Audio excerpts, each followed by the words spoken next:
Let me know if you can hear me when you get in here. Shout out to my boy Bill Feasy, man. I'm gonna be real.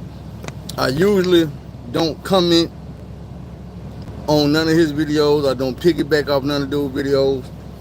I just watch him, enjoy him, and let him help me get down the highway, cause he be on some real shit like I be on. But today, I'm back in Miami. I done pulled over, you know what I'm saying, eating good Cuban food. So I'm like, man, I'm gonna go check it out, cause I wasn't driving too long this morning, just a couple hours, and I ain't really watched none of his stuff. So I was gonna find me something to watch while I was eating, and while I started watching, I guess I came across one of his latest videos where he was talking about his homeboy that had got the manslaughter charge for killing his best friend and getting his stepdad killed. Well, getting his stepdad to commit suicide. Yeah, please don't throw no strikes at me for saying that word. What's up, twin? But I actually left a comment on Bill's video and let him know what I just let y'all know. Like, look, dude, I watch you, but I don't piggyback up your videos. I usually don't even leave a comment, but today is different. Because I wish I could have heard the words he just said when I was a kid. I needed to hear that shit bad.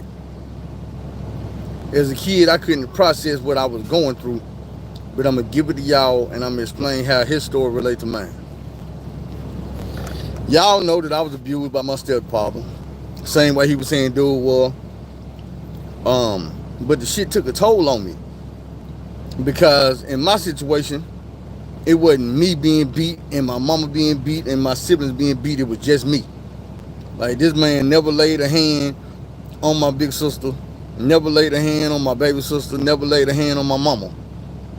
Would swell my motherfucking face up, black my ass, bust my lips, all that shit. And I'm not saying like this happened every day, but it happened enough to where it started to define who I was.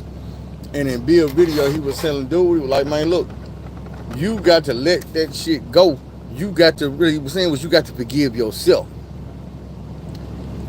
All my life, people have been telling me, man, you got to let that shit go, bro. You got to let that shit go. Nobody ever told me how. And trust me, I got to the point where I was crying. Snot coming out my nose, tears running down my face. And how I let it go? I don't know. Y'all keep telling me to let the shit go. I don't know how to let it go. Nobody ever told me, bro, forgiveness. You got to forgive that man no matter what he did to you.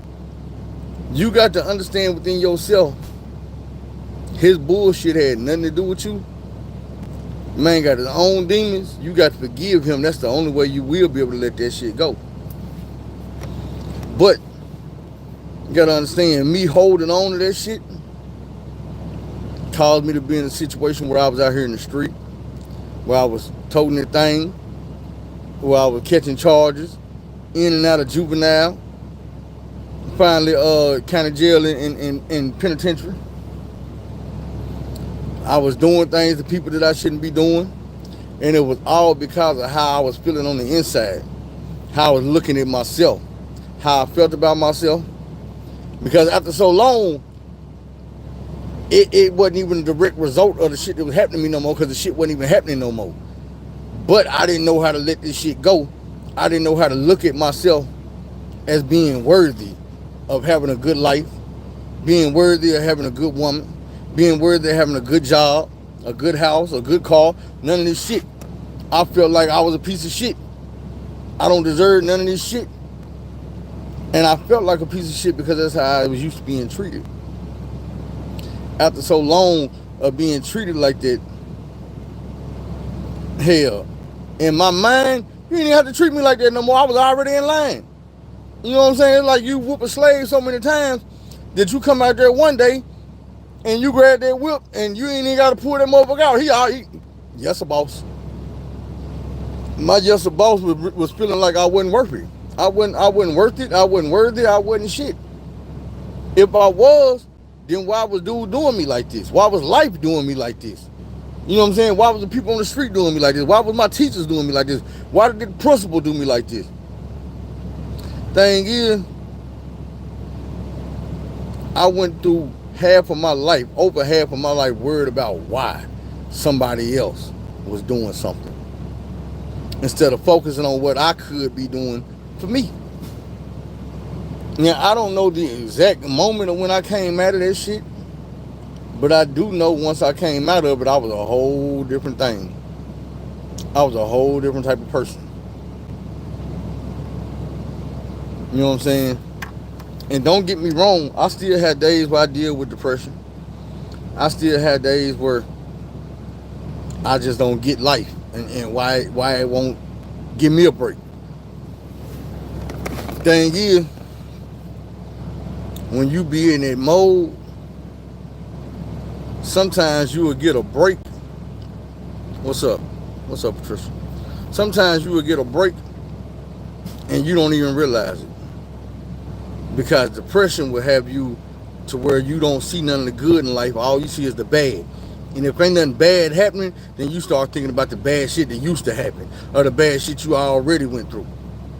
Anything to focus on some good shit that's happening in your life right now or a good opportunity that you got right now. Man, depression will take all that shit away. No matter how much good, the good woman, the good family members, the good job, the good whatever you got will start becoming invisible if you let all that bullshit hang around in your mind. It's gonna work its way to the front.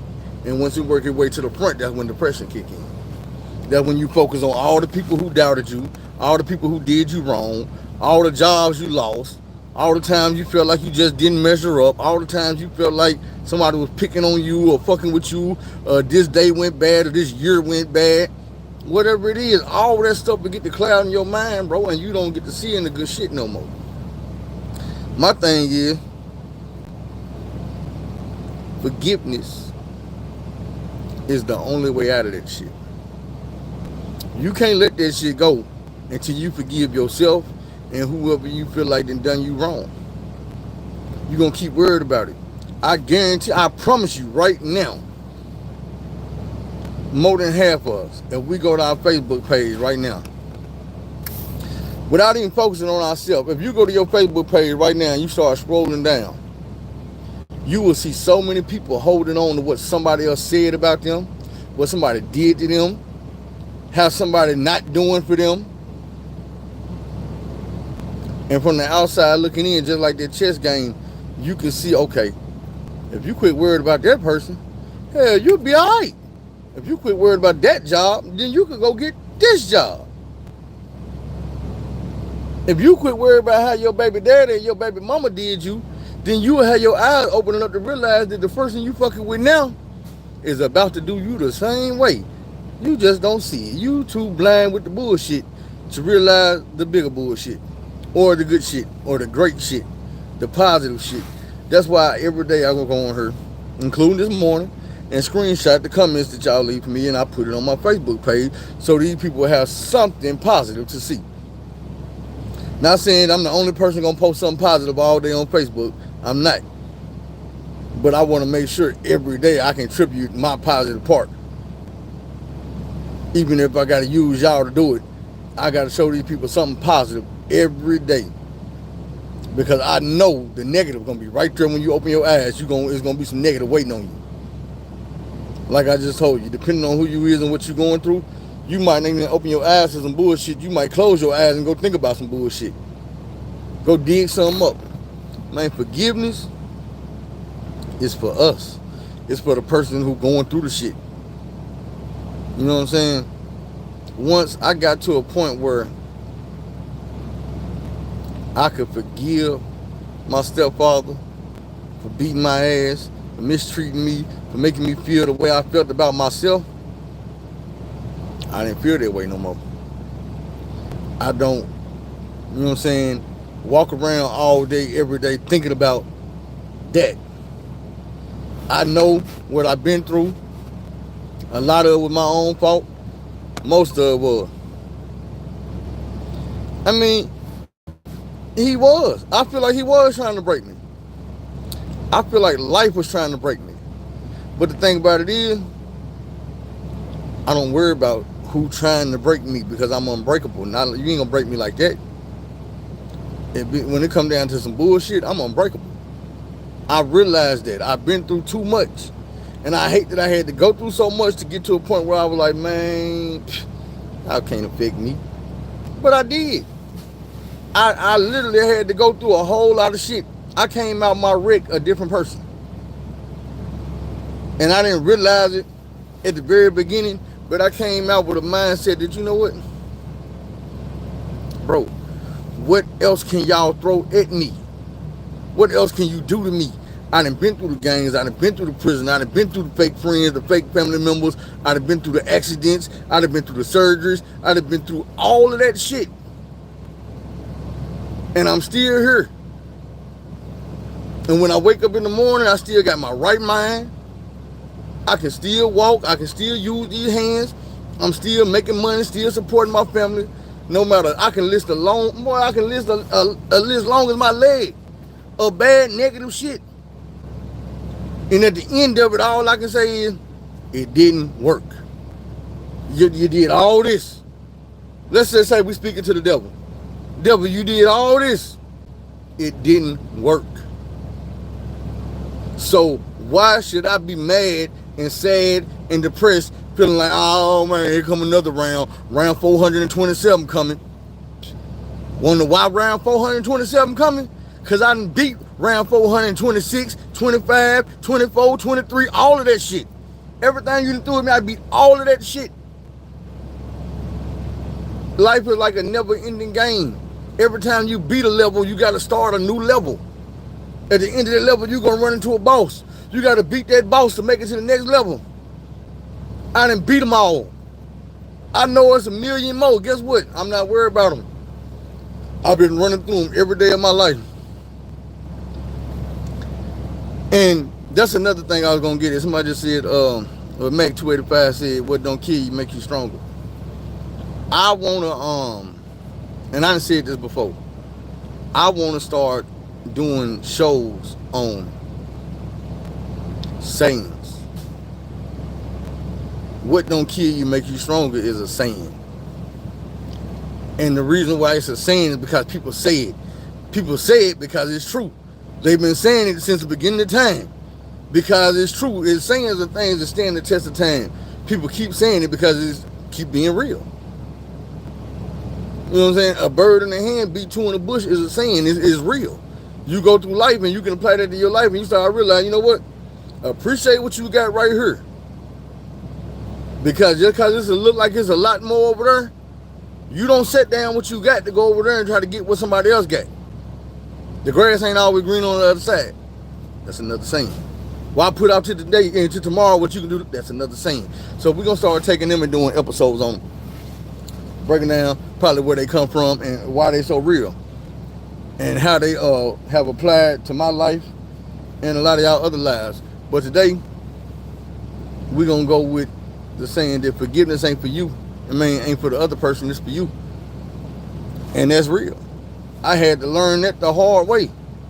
That once you start being angry at these folks for the training they put you through, come on now. This bullshit y'all do to a dude, man, that's just training. Getting me ready for what I got coming. Look at it like this. When Mike Tyson go into training, he gonna do a whole lot more sweating, a whole lot more hurting, a whole lot more running, jogging, push-ups, jumping rope, hitting that bag during training. He gonna sweat way more during training than he is when it's time for that actual fight. That training gonna last a lot longer. It's gonna be a lot harder than that actual fight. But once he get to that fight, that training is what got him ready for it. That's why the fight be so easy. That's why people go to sleep. Because he went out and trained. He sweated already. He ran already. He did the push-ups already. He hit the bag already. He jumped the rope already. So when it got down to you, knock your ass out and keep moving. Right back in the training for the next person. This might be a little bit bigger than you, a little bit taller than you, a little bit harder than you, but guess what? I'm in this gym hitting this bag I'm out here running. I'm out here jumping this rope. I'm doing these push-ups, one arm, two arm. You know what I'm saying? Speed back. And when I run up on the next one, I'm going to be ready. So like I said, why get mad at the people or the things or situations that's putting you through the training that you need to be the best version of yourself out here in this world? Because the world ain't going to take it easy on you. The world ain't going to take it easy on you. It ain't going to slow down and say, all right, man, catch up. You know what I'm saying? This ain't a race where everybody going to pull over to the side and be like, all right, man, catch up to us. You got to be ready. And if you ain't ready, then you need to get ready. Because like I say, it's a never-ending race. So just because you lose one don't mean that, you know what I'm saying, it's over with. It's never over with. It's never over with. Sleep when you're dead. But when you're here, you got to focus on, look here, man. What do I need to do for myself? What do I need to do for the people around me? Because me feeling sorry for myself, me sitting on my ass wondering why, woe is me, feeling sorry, it ain't gonna help. You know what I'm saying? And I'm gonna be real with y'all for the people who didn't hear this. I'm just piggybacking off of Bill Feezy video when he was talking about, he talked to his homeboy and dude had the thing to his head. And he had to talk him off that ledge. Man, I'm trying to tell you, too, man, forgiveness, man. The situation, even if you got to forgive yourself, then you got to forgive yourself. We ain't perfect. We done all made mistakes. We all done did something to feel like, you know what, man, I should be more further along than I am right now. Maybe you shouldn't. Maybe you just want to be further along than you is right now, man. I look at it like this. God got a plan for us. We don't know that plan. And even when you think you fucking up, that might just be another tool that God got to put in your toolbox. You know what I'm saying? All my fuck ups, everything I've been through is what I help y'all with, what I help everybody else with, what I use to motivate myself to get through the next day. And if I didn't have none of that, then I probably wouldn't be on YouTube talking to y'all. I'd probably be on here trying to crack jokes or make funny videos or, you know what I'm saying, some shit like that. Thing is,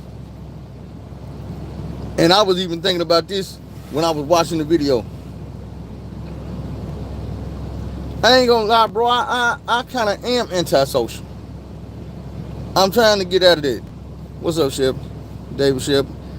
I'm trying to get out of that.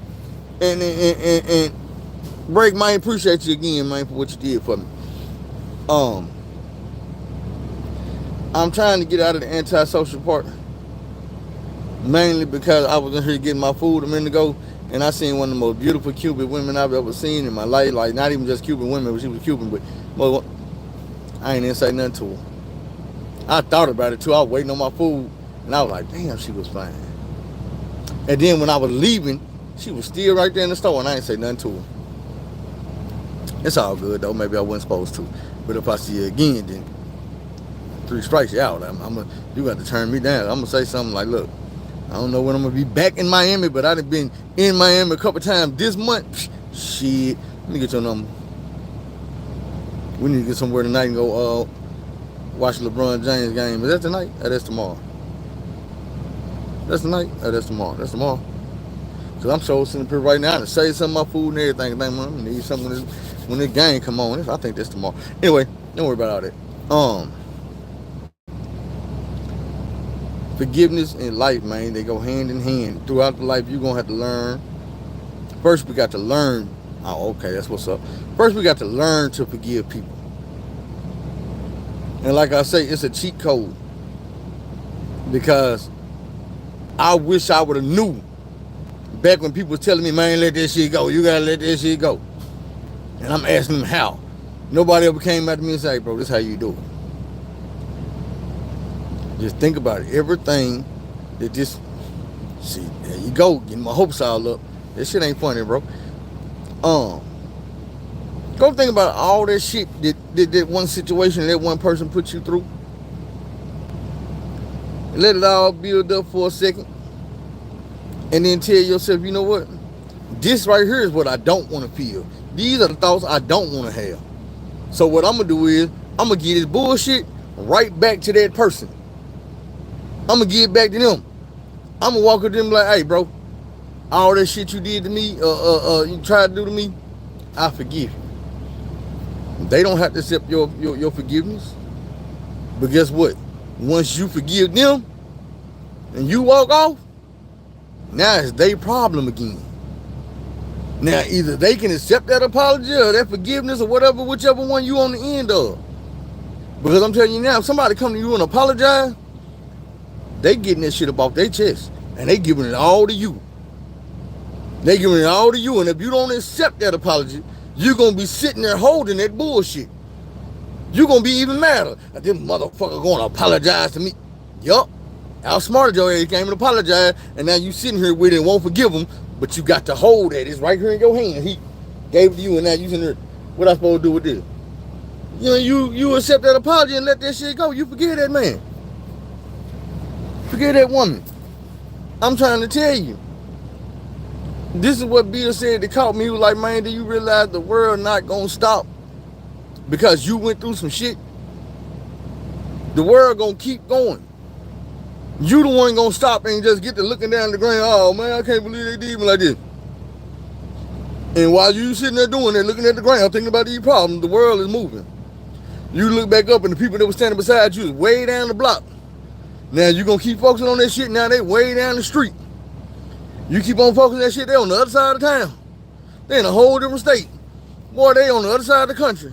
They in the airplane. And you still sitting here goddamn in the hood looking at the ground like, man, I can't believe they did me like this. You better snap out of it.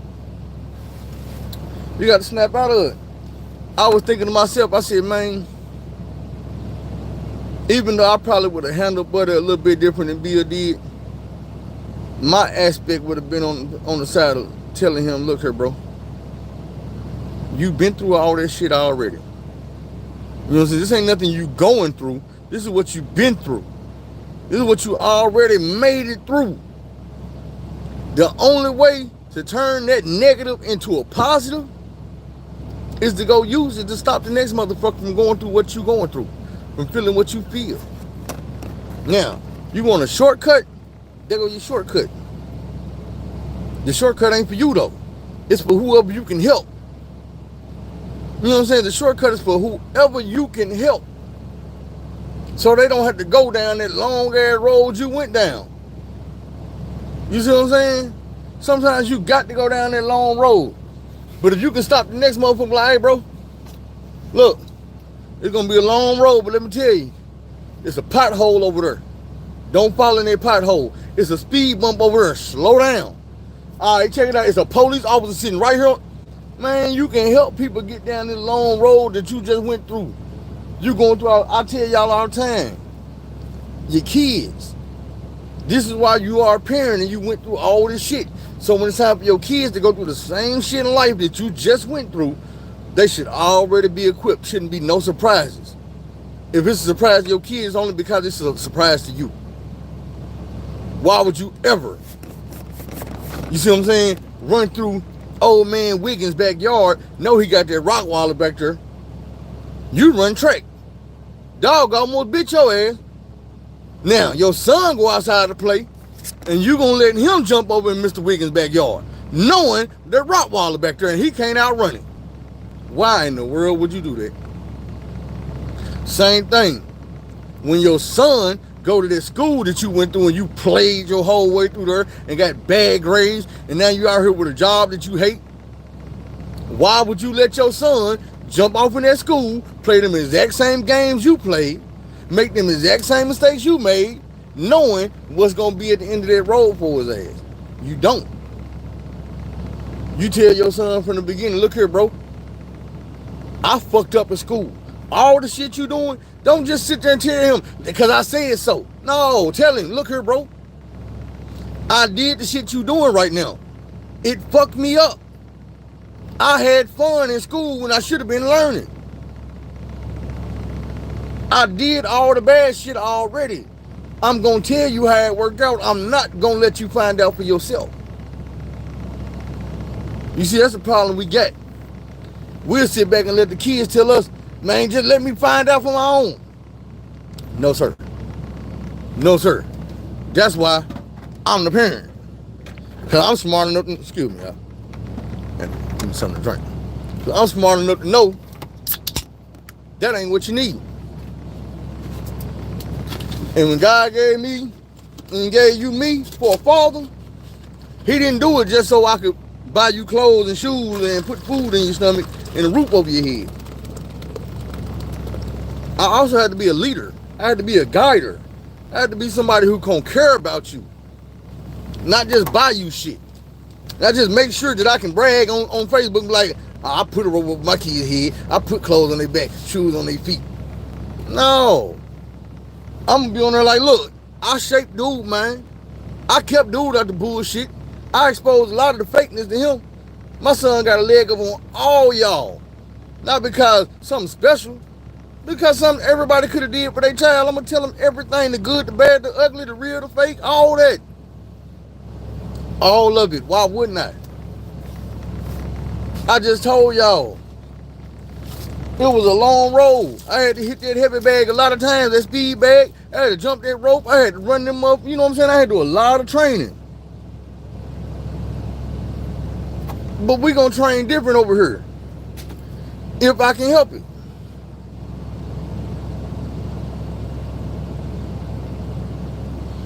Man, I done had that a bunch of times.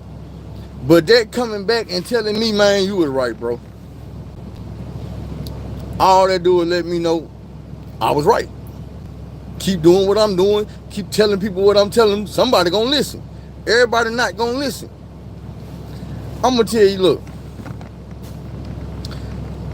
I hate to use my boy for example. The one y'all that I had on doing my tattoo. Dude do music. And I told y'all know I used to want to be a rapper. I know a lot of shit about the business that I don't even give a damn to, you know what I'm saying, to apply to myself no more. Because I got gray hairs and my mustache now.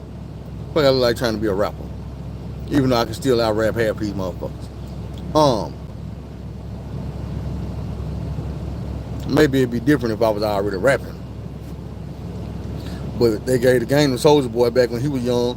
And they flipped the game to the younger generation. And now they look at old folks like, you ain't supposed to do it. They're like telling Willie Nelson, he can't do country music no more, you too damn old. Reba McEntire, we don't want to hear nothing you got to sing about, you too damn old. See, we do that in hip hop. We don't do that in no other type of music. You don't hear no R&B singers being told you too old to be singing about love. Don't nobody want to hear what you got to say. But if you rapping, they gonna be like, oh nigga, you 40, what you still rapping for? Because it's an art form, it's a way of expression, it's a way to communicate with my people. It's a way for me to instill something in your head without you feeling like I'm preaching to you. But if YouTube will get it done, then I'll do it on YouTube. They are garbage, and I'm going to tell you why. Because what I just said is missing. Most of these young rappers don't have a way, or they don't know that art and music and hip-hop is how you communicate. So when they get to rapping about a WAP, and they rapping about goddamn me popping pills and popping perks and on lean and doing this, that's the message you sending. And I ain't even saying shit got to be super lyrical. It wasn't nothing lyrical about 8 Ball saying don't get high on your own supply. But it was a message in it. And you repeated that message so much that you started knowing it. These kids these days don't have that message. They have pop 1, pop 2, pop 3. That's the message they getting. They don't realize they getting it, but the same people who listen to it is popping 1, popping 2, popping 3. They in the club. They doing all this weird ass shit. They followers and they don't even realize it. Thing about it is, if you listen to hip hop, that's our culture. That's not our music. Rap is the music.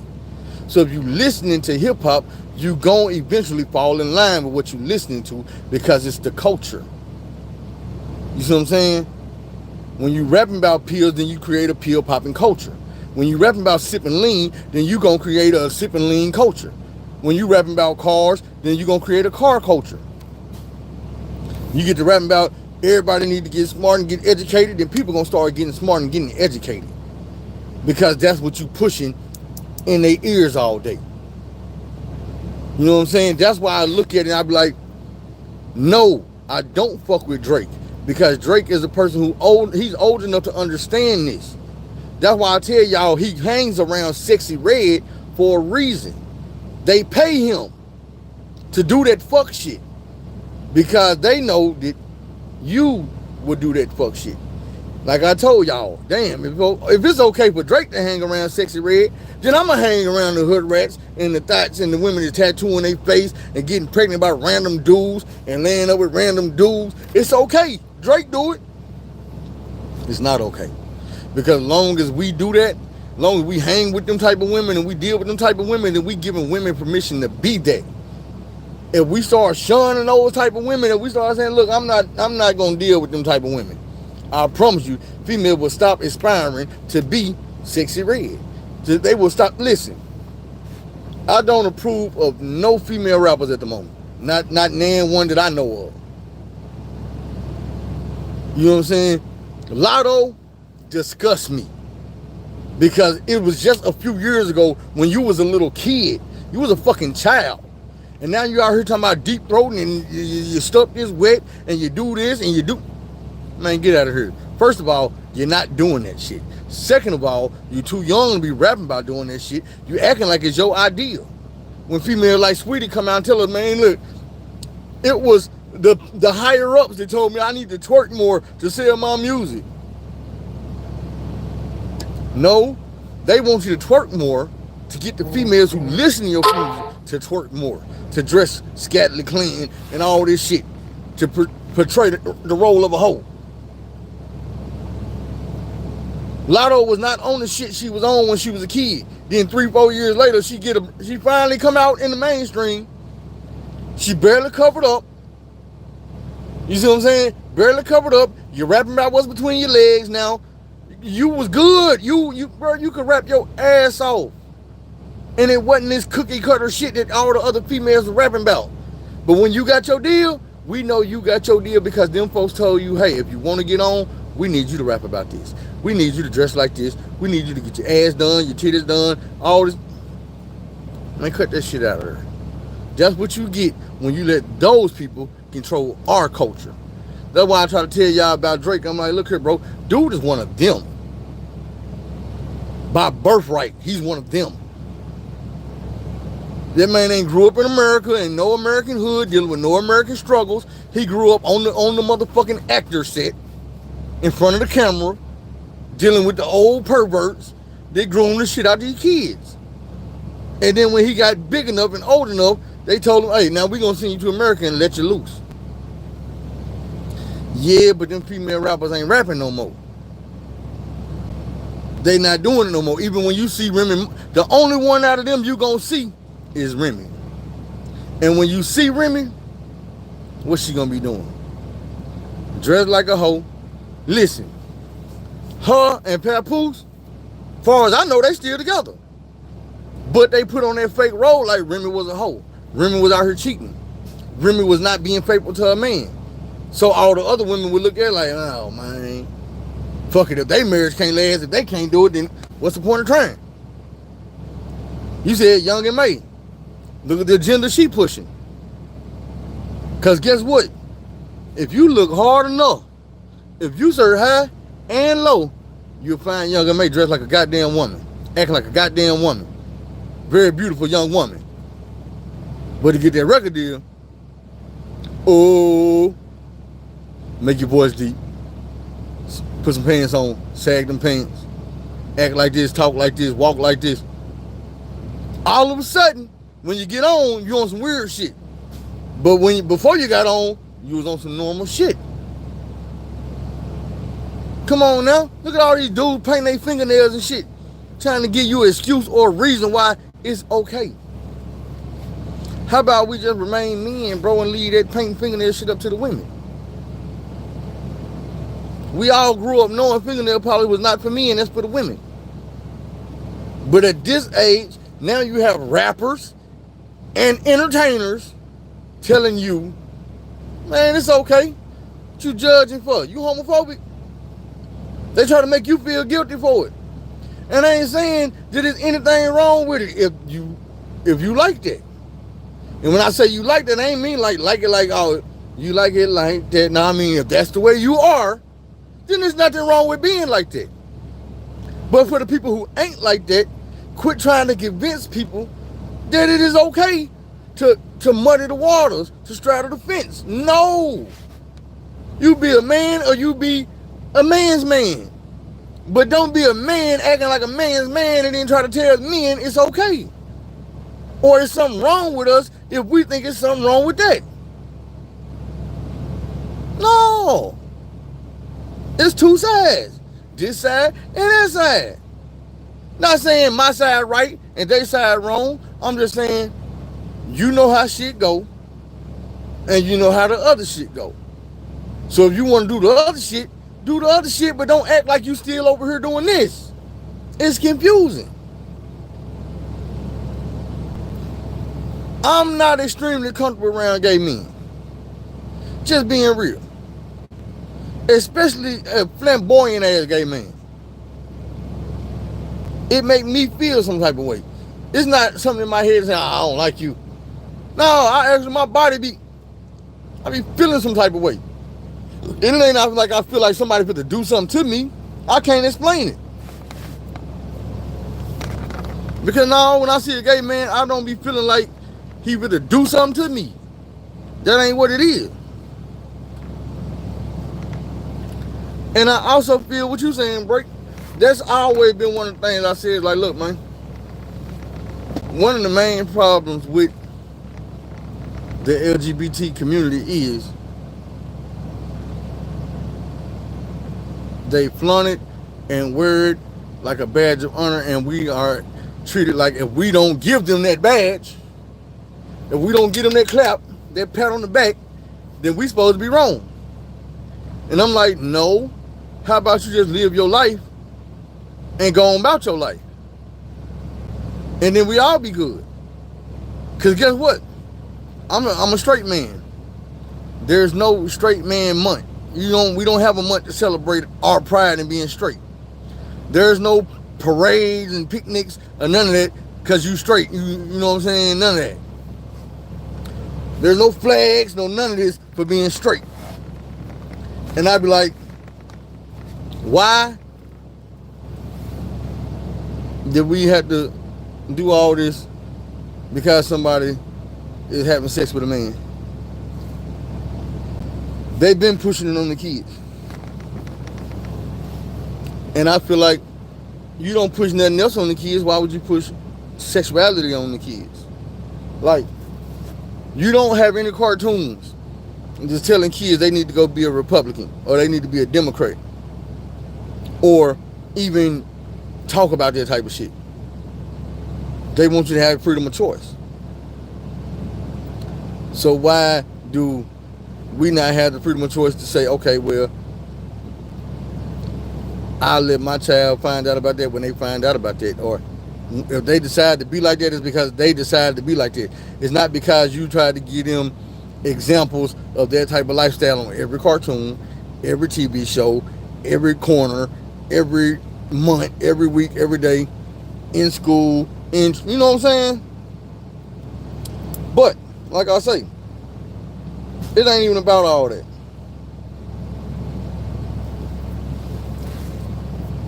I feel like people have their agendas. And they push them. Thing is, they only push them in certain areas. It's only in certain areas. You know what I'm saying? I don't see these same agendas being pushed on the other cultures. Other cultures won't tolerate it. You see what I'm saying? Like, they done got us to the point where we don't want to say certain things because we're going to, oh man, they're going to judge me for that. That don't really make sense to me. I got to be afraid to say how I feel when everybody already know how I feel, because I feel like I'm gonna miss out on a job, or I'm gonna miss out on this opportunity, or these people over here gonna give me a hard time.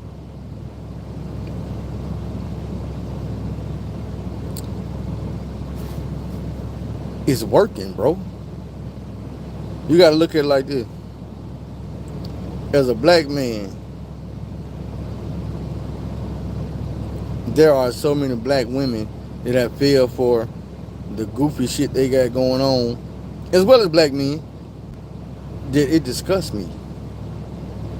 I'll be going on Facebook every day deleting females because they twerking, females because they take pictures with their ass turned to the camera. Ain't nothing respectable about that to me. So I don't want, not only do I not want to see it, I don't want to deal with it, I want to make sure I'm not having no conversation with y'all. Y'all get on my nerves. I can try to talk you out of this shit, but it just don't really work. Like I say, this is how y'all growing up. This is how y'all, the people y'all look up to, act.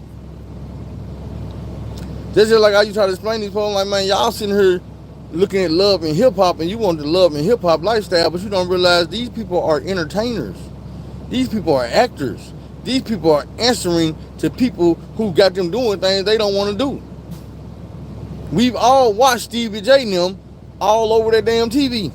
And now for you to realize that he Puffy Do, boy, you like, man, for real, the whole time, bro. The whole time. How you think he got on the show? This is why you tell people, I'm like, look, they live in these mansions and they drive these Rolls Royce Cullens and all this shit. And then when the show go off, they in Little Rock, Arkansas, doing a walkthrough at the club for $5,000. Bro,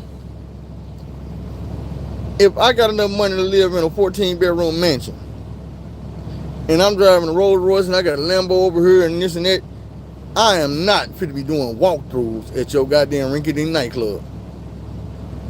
I'm just not. Like, bro, you don't even have music. Why are you at the club? To do a walkthrough. Because people love seeing your ratchet ass on TV, encouraging them to be ratchet, giving them permission to be ratchet, to do broke nigga shit, to do dumb nigga shit, to do fuck nigga shit. All the shit y'all do, y'all fight over the same 10 women. Everybody on the show done had them, they pass them around. They next episode or next season, she gonna be with dude. And then you find out later on, it's all in the script. This man ain't been married to this woman. Man, this woman ain't had this business. Man, this dude ain't had this car. This dude don't live in that house. That shit is entertainment, to entertain y'all, to give y'all something to watch. You think these people making all this money just to walk around and cuss each other out and fight and drink and party all day? No. It's a TV show. That's why I like Caesar, man. When they kicked Caesar out Black Ink, he exposed how that shit go. He told me, say, look here, man. They will invite me out to eat. The producers. Hey, Caesar, come to the restaurant. We need you there at 7:30. He said, what I don't know is, they done talked to some people from way back in my past, brought them to the city, told them to be at the restaurant at 6:30. Look, I had them at the restaurant at 6:30, an hour before I get there, pumping free drinks in them, they drunk. And then when I get there, they tell me, hey, we fit to go to commercial break, we need something to go to commercial break on. Dude fit to walk through that door in 5, 4, 3, 2. You want a $10,000 check? Give us something to go to commercial on. Nigga run over there and swing on me, or throw a drink in my face, or something like that. They got a check waiting on them right there. We'll hand them the check in my face. And then they go to commercial break, and they come back, and the camera's still rolling. Dude told me, like, look here, bro. It had been times where they done had a female throw a drink on this female out the blue.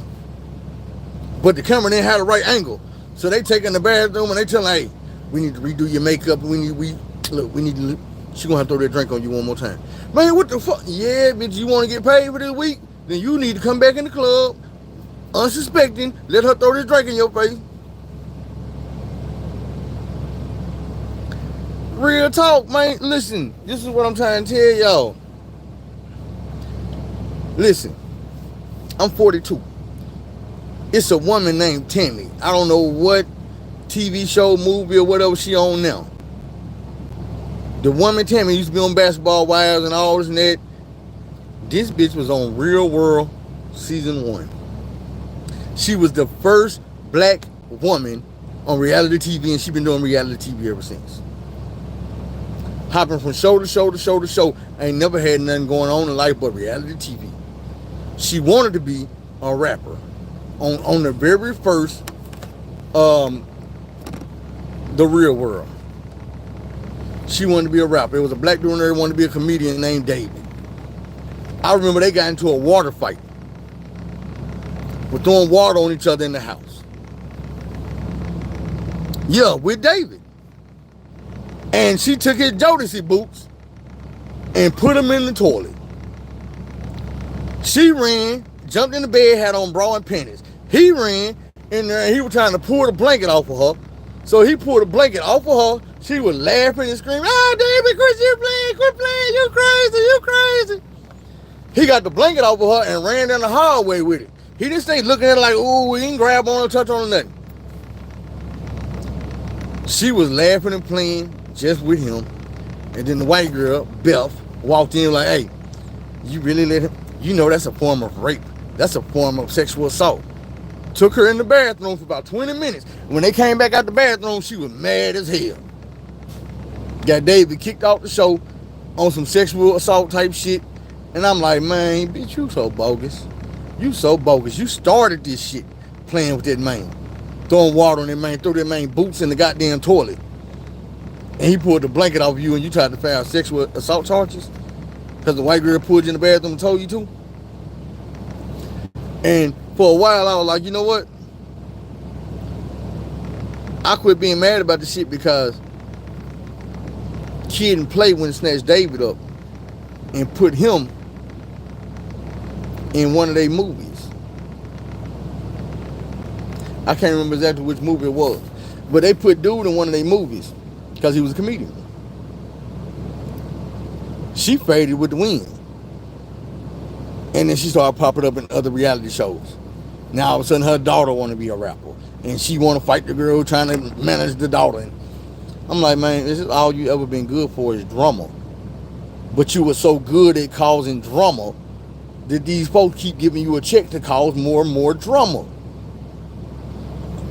It ain't even just the Real World. Now it's Basketball Wives and it's Love and Hip Hop and all this shit. You done been on all these reality shows and your method is the same thing. Always starting shit, stirring the pot, causing problems. You an old ass woman now. Because you're older than me. You was a grown ass woman when I was in 6th grade watching The Real World 1. The first reality show that ever came out.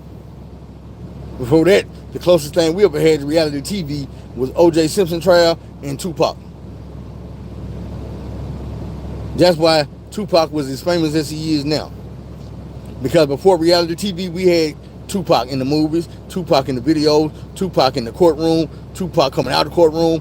He was the only person you were seeing his life all the damn time, knowing everything. All the rest of these rappers, you didn't know nothing but the lyrics. You didn't know what Rakim was doing on a Saturday morning. If Rakim ended up with a speeding ticket and ended up going to court, it was not news. But if Tupac ended up with a speeding ticket and he had to go to, it was news. And it was going to be cameras outside the courtroom. Every word. The magazines was all going to be talking about it. Vibe, Source, XXL, Murder Dog, whatever it was. Ebony. When that man did something, it was going to get talked about. We all hear the stories about, oh man, Tupac was sitting in the movie theater watching Juice and he watched himself playing Bishop and he went off in the character and never came out. You don't hear that about no other motherfucking actors. You don't hear that about no other rappers. You hear that about Pac. You hear all the stories about, oh man, Janet Jackson made Tupac take a HIV test before they did the kissing scene. And you don't hear that about no other actors. You don't hear that about no other rappers. You hear that about Pac. Why? Because his life was like reality TV. They zeroed in on that boy and wouldn't let go. Next thing you know, he was the most famous rapper in the world. Why? Because we knew everything about him. We knew what schools he went to. We knew who his high school friends was. We knew what cities he grew up in, where he moved to, what his mom and them did. You don't know that shit about no more rappers. Big as Puffy is, you know how many motherfuckers can't tell you what Puffy daddy name is? And his daddy was somebody out there in them streets. You don't know that man mama name. You see what I'm saying? You don't know who, the Puffy even got a brother or a sister. Do you know that? As big as this man is, as big as he is in the news, do you know if he got a brother or a sister? The average Joe don't know. You just don't.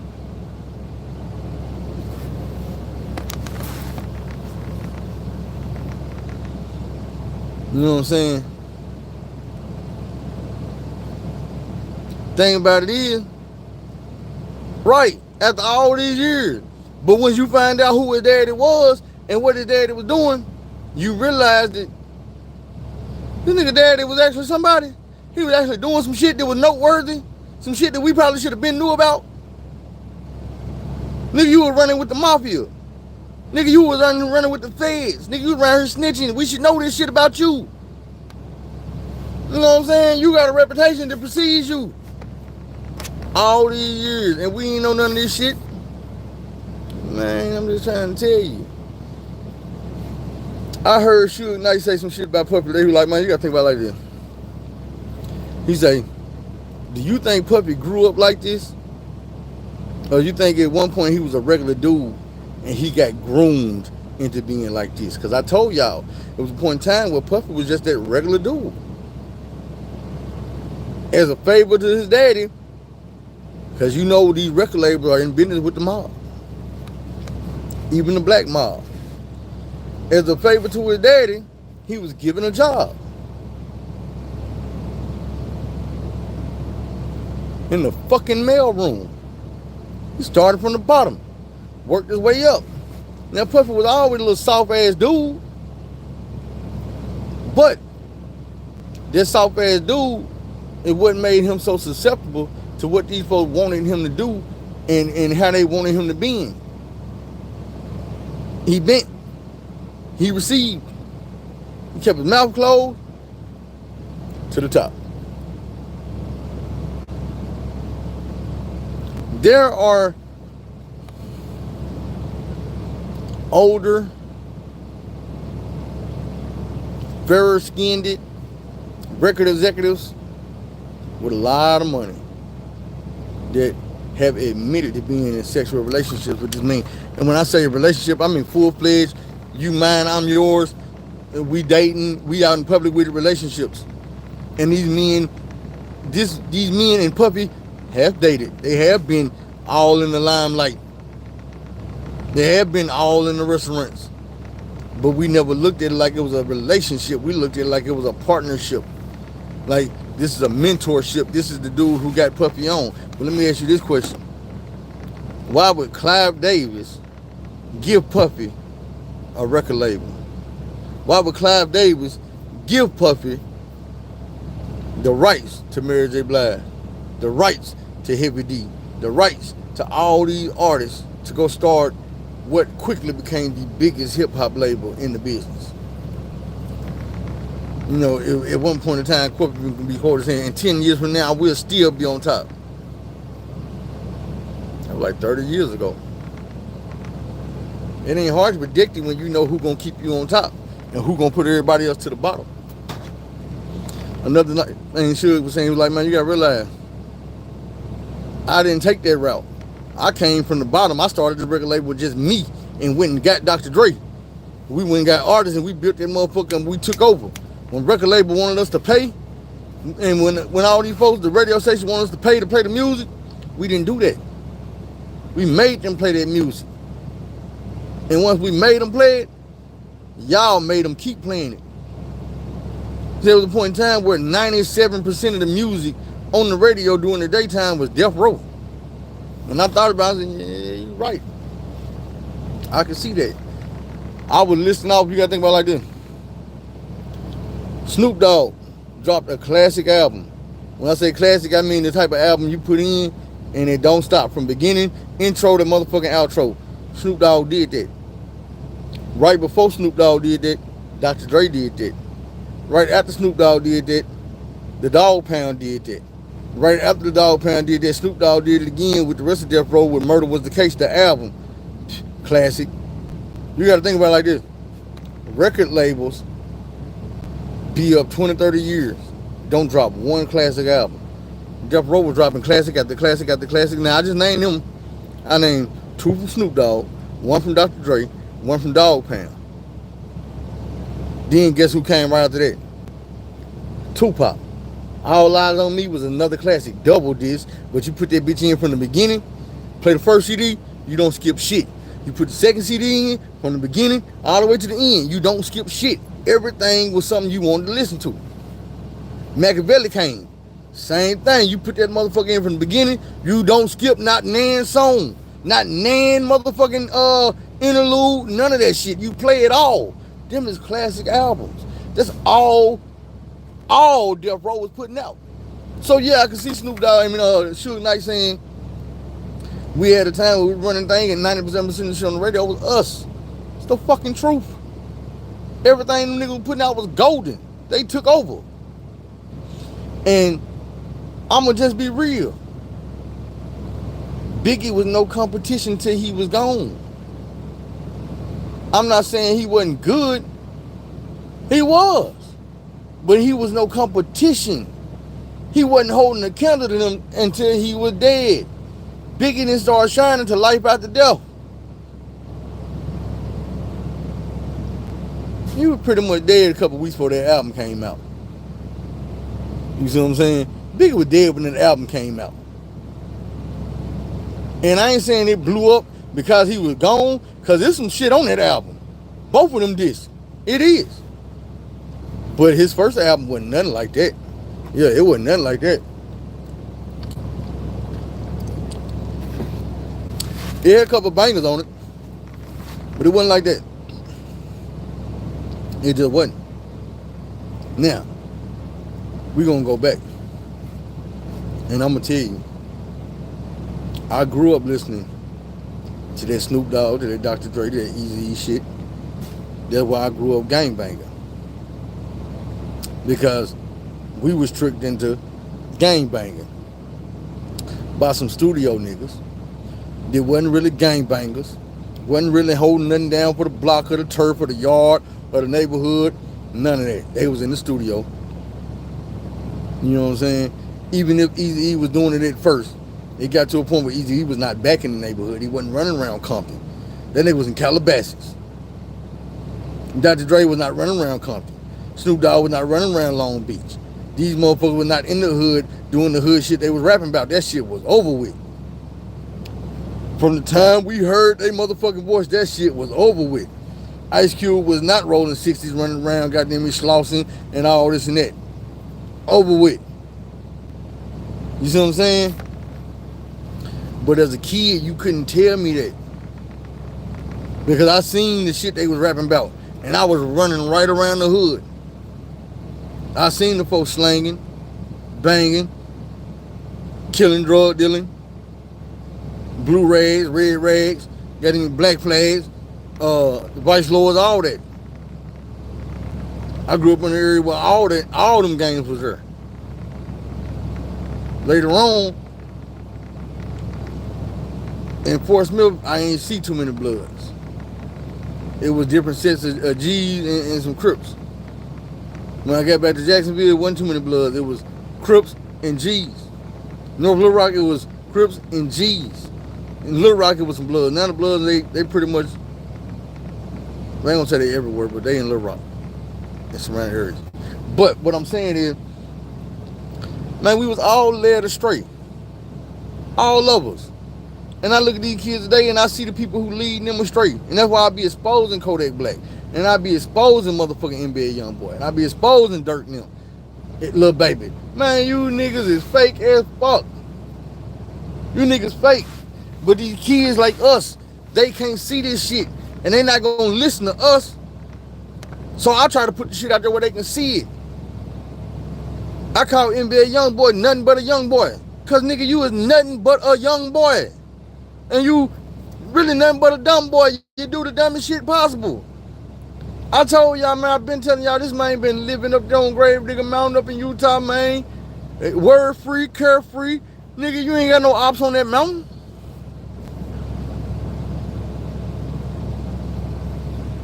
You ain't got no ops on that mountain, so why is you taking pictures with guns? Why is you threatening every rapper that you know is not coming to Utah? None of it ain't no finesse 2 times coming to goddamn Utah, bro. You see what I'm saying? None of these niggas you into it with is coming to Utah, bro. That's why you safe and sound in Utah. They like, man, he on house arrest. I'm like, nah, I think that's fake, bro. Cause I be seeing videos of dude, he be outside all down the street walking the dog. You know when you on house arrest, you can't leave the yard, right? You can't go down the street walking the dog. You know when you on house arrest, you can't be popping up at nobody, no store at 1 o'clock in the morning. Like he be bumping in the, just randomly bumping. Man, I like how y'all moving, man. Here goes some money. Got the camera crew out there with him. Bro, that's not house arrest. You can't go to Target and pop up over here on house arrest. Them folks don't give a fuck what. Nigga, you better send somebody else. What's so important that you need to go to the store for? You rich, send somebody. You on house arrest your ass in that house. Bro, it's worse than you talking about, let me tell you. It ain't even the prescriptions with his name on it. I got a picture I'm gonna post as soon as I'm done with this video. You know how this dumbass motherfucker got caught? This dumb motherfucker calling in, lying like he's the doctor, prescribing himself the goddamn drugs like a real junkie. I got the picture. It say the feds caught on to him. He was on the phone with the feds, not the doctors, not the pharmacists. Yo, I'm gonna post it soon as I'm done with this. This motherfucker got caught because he can't talk. Should've stayed your little young dumbass in school. I know I'm country. I don't hear it when I talk, but I hear it when I go back and see my videos. I be like, God damn, nigga, you country as hell. You know country bumpkin ass nigga. But this nigga say, this is what the feds say. They knew he wasn't a doctor because he kept saying X instead of ask. X, A-X-E instead of A-S-K. Like, let me ask you a question. This nigga was saying X. Now, let me ask you a question. Yeah, it's a hood nigga. You're not a doctor, bro. You are not a doctor. Like, I could start talking all proper and sound like this and try to pronunciate all of my words and you know, but for some reason, them motherfuckers from the country, when they get to just comfortable and they doing what they doing, you trying to get some peel, you probably just gonna get to talking like you normally talk. And them folks gonna be like, nah, bro. Because no doctor normally talk like that. Even if they from the hood. They done went to somebody's school for a number of years, and they have learned to articulate themselves and talk in a proper form. So when they get to talking in a proper form, they're not gonna be like, man, let me ask you a question. I should have posted that picture before I got on live. But I'm gonna post it when I get off this motherfucker. I'm gonna tell you who they used in the meme when they made the meme. Remember the little dude that got the dude that went and set up an office, got the machines, and turned himself into a gynecologist? But he got caught because he still had a mohawk and he was dressing all young. They was like 16, 17. They got a picture of him and Young Boy together like, yeah, this is how Young Boy got caught trying to prescribe himself medications. Thing is, the fake doctor. Thing is, why you alerted the feds to the situation by posting pictures of you laying on the floor with 2-3 prescription bottles of pills with your name on them, knowing them folks have the ability to do what they did to Pooh Shiesty and blow that picture up so they get the name out that bottle, get the doctor out that bottle, but then they call the doctor and it's your motherfucking phone. And you trying to talk to them like you the doctor that prescribed the pills. And they're like, man, this is nothing but a young boy. This ain't no goddamn Dr. Young Boy. This is nothing but a young boy.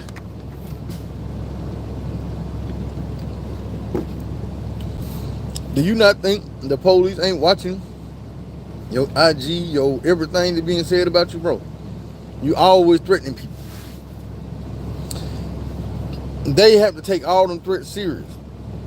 You was just threatening Finesse 2 Times mama talking about she come out the house, she better have a bulletproof car. Thing is, yeah, they paying attention to it because if the nigga mama car get shot up, they come to get your ass, bro. They come to get you. And they gonna be like, hey, yesterday you said this woman better have a bulletproof car. 10 hours later, it's 76 bullet holes in her car. You under arrest. Man, I was way in Utah, I ain't had nothing to do. Yeah, you did. The same way Donald Trump was way down the street telling people they better fight like hell and they not gonna have a country if they don't fight. And then 10 minutes later, they were down the street fighting.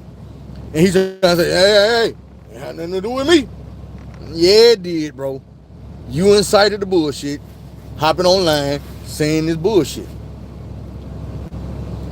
Man, I came to the conclusion that NBA Youngboy was dumb when I realized this man had a 5-album deal and gave these folks, what was it, 21 albums? 21 albums and mixtapes. And they looking at it like, I mean, if you just gonna keep turning up work in and keep making these albums, even though you know you're not only gonna get paid for them first 5. We own all this music you gave us. You gave us. Thanks for the gift. And I'm like, you dumb as hell. And your manager's dumb. But the thing is, your managers and all these people, your handlers, are paid for by the same people who taking your bread, who taking these free albums. Yes, sir. This man had a 5-album deal. And he turned in all their goddamn albums, all their goddamn music. He doing these tours and he's making these motherfucking shows. But not realizing that he wasn't going to get paid for all them albums he turned in. People think dude is rich beyond belief. Same thing they think about Drake. And I be trying to tell y'all realize that Drake is signed with a split deal. He signed to Lil Wayne, but he signed through Jazz Prince. Lil Wayne is signed to Birdman, who was signed to Universal. That's a hell of a split. And you think Drake rich? Let me tell you this. The reason why Rick Ross is running around claiming he rich because Rick Ross has business ventures outside of music. Not only that, but he signed to Maybach Music, which is his shit. So when the split come, he getting the biggest pieces of the pie. He ain't getting just one piece. All them pieces that Lil Wayne and Birdman and Jazz Prince splitting up, he get all them. And he get the piece that Drake will get. Then, he getting money like a motherfucker off his car show that he went from doing once a year to 5, 6, 7, 8 times a year. When he seen that it was lucrative. He getting money all day, every day off of them goddamn restaurants because they lucrative. He getting money off of goddamn being a ambassador for Bel Air because it's lucrative. And see, that's the thing I be looking at. I'm like, look, he might not own Bel Air, but Bel Air is an alcohol that me, you, and anybody else can afford to go purchase. It's not a $300-400 bottle of champagne to where, oh, it's a special occasion or you got to be drunk in the club. You can go to the liquor store and get your bottle tonight and tomorrow and the next day if that's what you want to drink. You see what I'm saying? When you go and you fall up in the liquor store and you trying to get a bottle of Ace of Spades, 9 times out of 10 you're not gonna get it. Not because it ain't available, because they gonna tell you how much it costs. You gonna be like, man, fuck all that. I can go buy me goddamn 26 bottles of goddamn Bel Air, or I could buy this 1 bottle of Ace of Spades. You know what I'm saying? Who you think gonna make the most money? Because I'm pretty sure throughout the week, motherfuckers that went in there and bought way more bottles of Bel Air than they did Ace of Spades. Just being real. Drake, I ain't never seen nobody walking around with nothing OVO on, unless it was a entertainer. I don't know nobody in the hood wearing OVO jackets or OVO shirts or shoes or none of that. Not even the OVO Jordans. I ain't seen them in real life. Nobody had them on. I'm just saying. I ain't trying to hate on nobody. I'm just saying that's just how the shit work. When you doing good business, you doing good business. And when you doing expensive business, you probably gonna do it by yourself. You probably gonna do it by yourself. We was talking about forgiveness though. So before I go any further, let me tell y'all this. That forgiveness is the key to your freedom. Your freedom in life, your freedom to be yourself. The freedom to make your moves. The freedom to survive this training camp you in. I'm just telling you what I learned the hard way. And trust me, it was the hard way.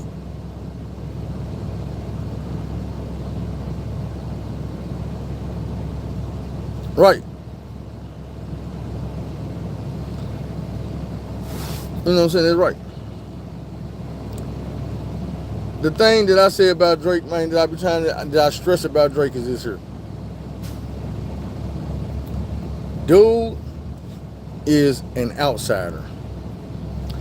All around the board. He don't fit. He's an outsider.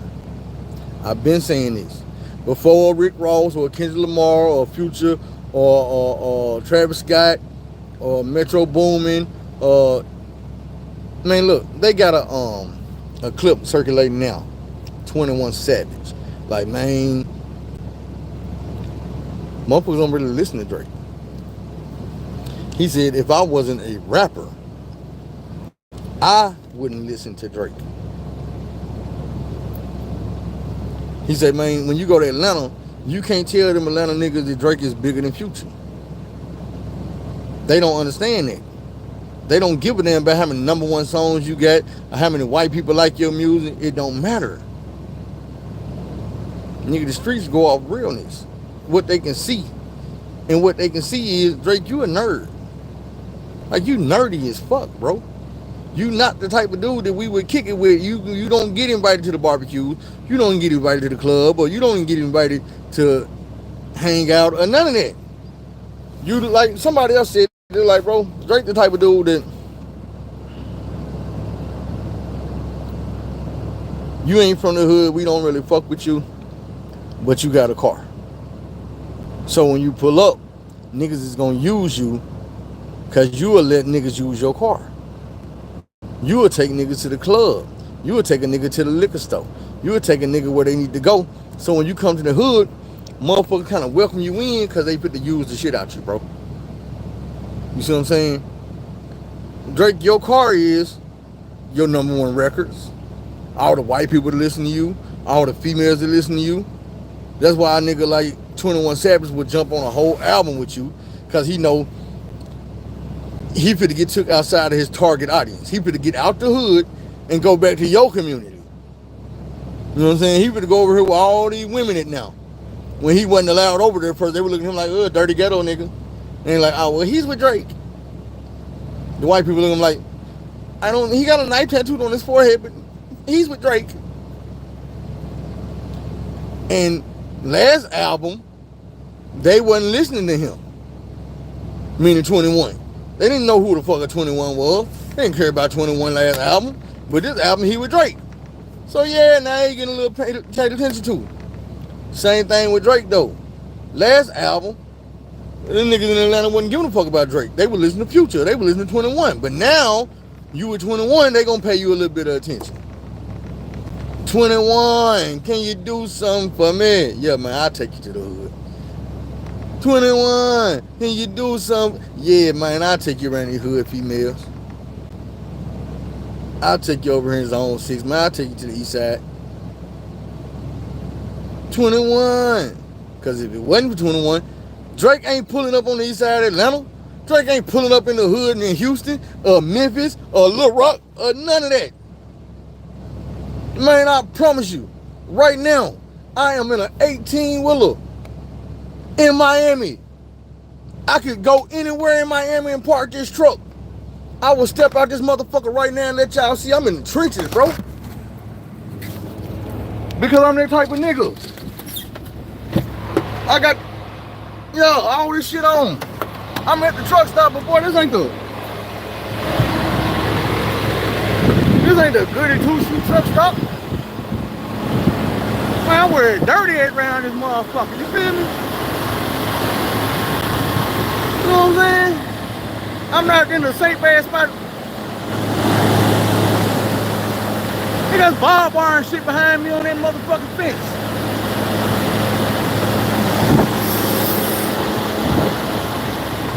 You know what I'm saying? That's what I'll be comfortable with though.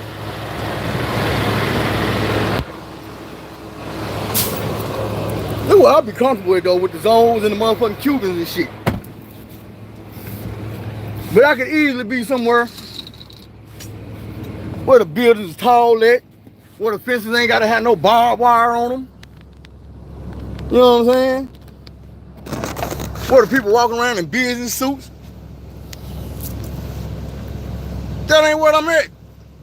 But I could go over there, I could crank this truck up right now and get the fuck up out of here and go right where it's safe at, where parked by the beach, where all the police at. You know what I'm saying? Man, come on now.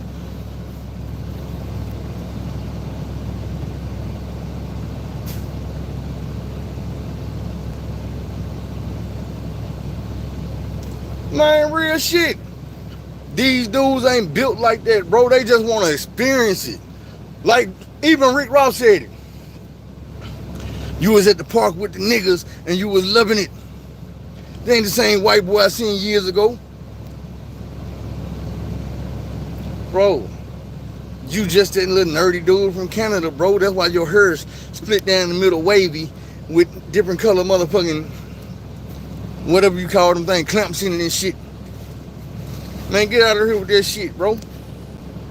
Get out of here with that shit, bro. You not authentic. You not from the culture. You's a culture vulture. And if people leave you standing alone by yourself, all you gonna do is get into some goofy shit. When there ain't no nigga standing beside you telling you how to dress, how to walk, how to talk, you gonna put on them goofy ass clothes. You gonna put them goofy ass things in your head. And you gonna do some goofy shit. Until somebody come by you and be like, bro, cut that shit out, bro. Cut that shit out, bro. Take that shit out your head. Braid that shit up, bro. Man, take out them goofy ass motherfucking clothes like you about to jump out the back of a goddamn airplane. Man, take that bullshit off, bro. Nah, man, put this on. Right? Put this jersey on, this shirt or whatever on. Man, look, take that chain off. Put this chain on. You got to tell these dudes how to be from the hood, bro. You gotta tell them.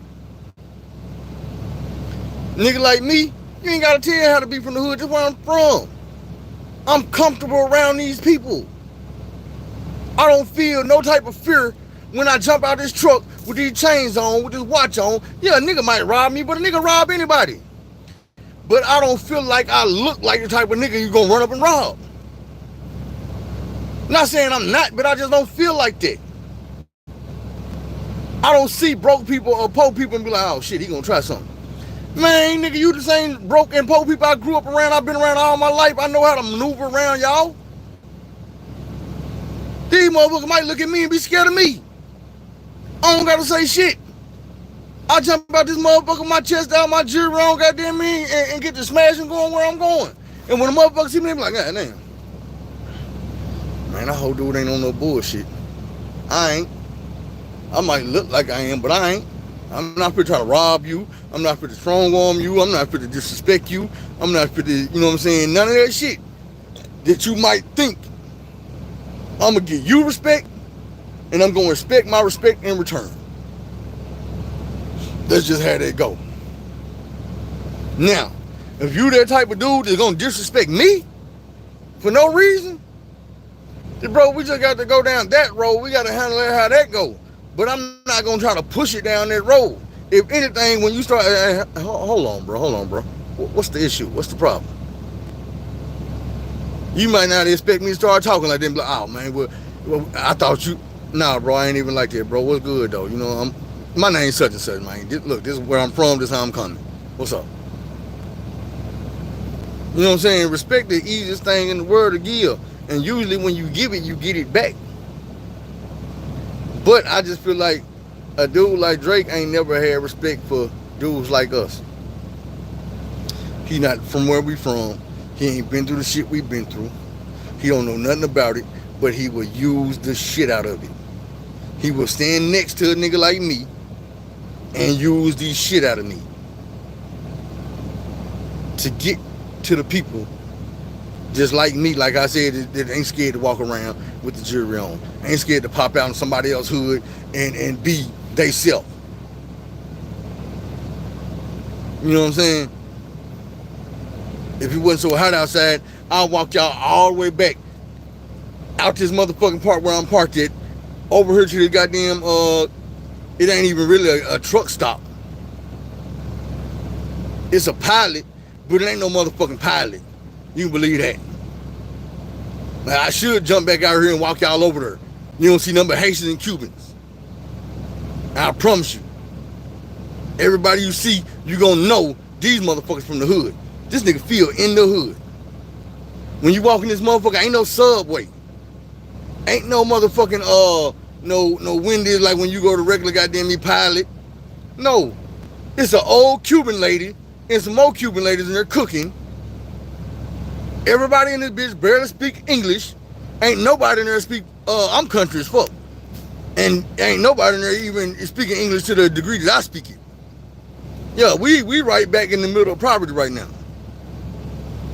But I'd rather be over here spending my money knowing that it's gonna help these people pay their bills, it's gonna help these folks get to where they need to go, than go spend it with the corporation that I know don't give a damn about me. And these folks might not give a damn about me, but they might. I know they would feel my struggle way before anybody else would. I know they would help me on the side of the road if I'm broke down faster than the people that work at the other pilots, the big corporation pilots, and walk in and the air conditioning blowing and everything nice and neat and clean and where it's supposed to be. Yeah, I know a lot of people feel safe in them environments. Hell, I feel safe in them environments.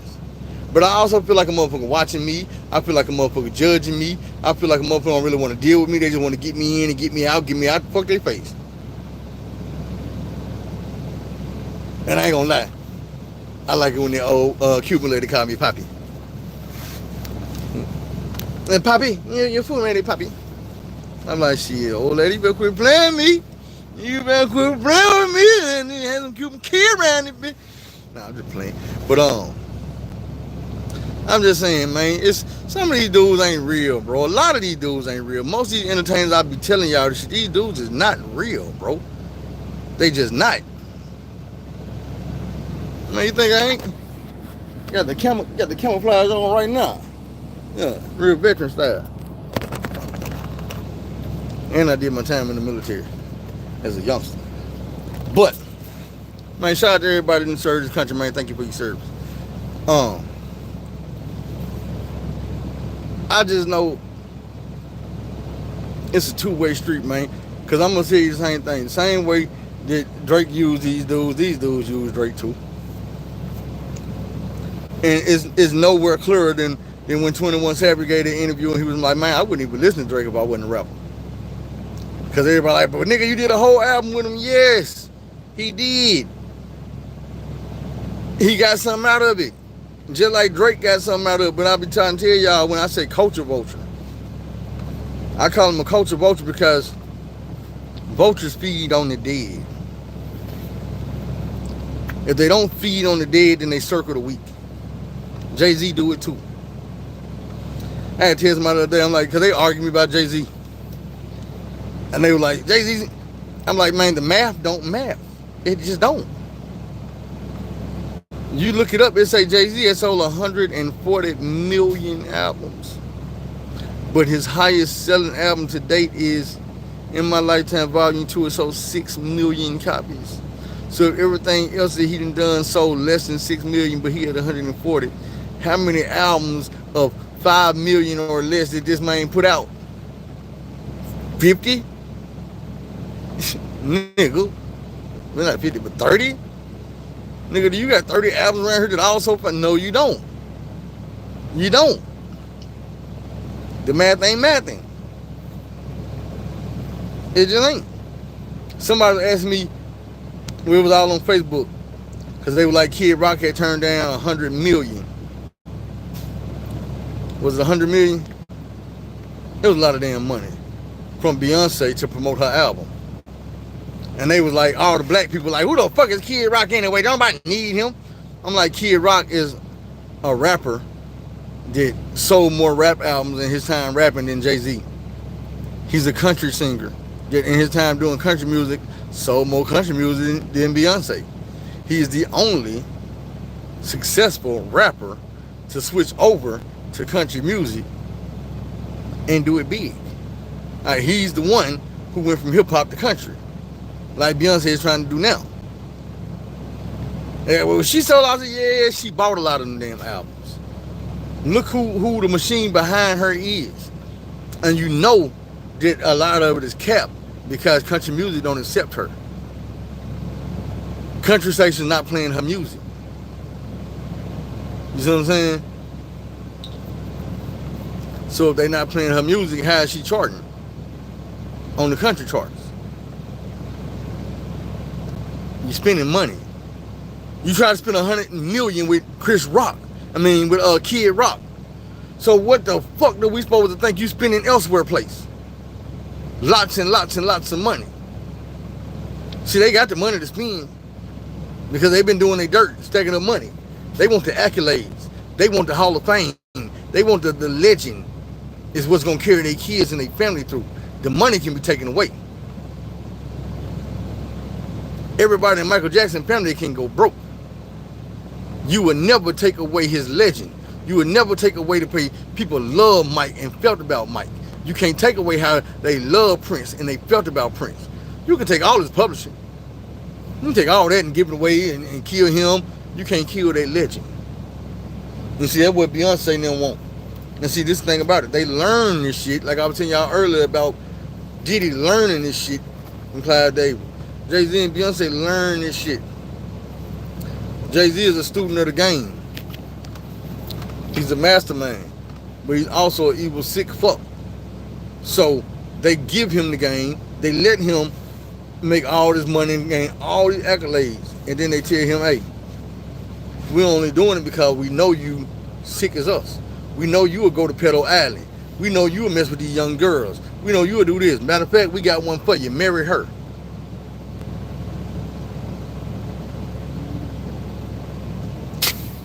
Y'all don't want to believe they put them together. Same way y'all don't want to believe that they put Rihanna with Chris Brown, and when then that didn't work, they went and got their other golden child. Hey, well, get with Drake then. Okay, I get with Drake. Come on now. She's a fucking billionaire. She wasn't at first. She played ball. She got with A$AP Rocky. Had the baby by him. Y'all think it's love? You think it's a coincidence that A$AP used to mess with the same porn star that Drake got a baby by? Drake got a baby by A$AP ex-girlfriend, and A$AP got kids by Drake's ex-girlfriend? Is the world really that small? One of them is a porn star, and the other one is a motherfucking billionaire. Is the world really that small? Fuck no. It ain't.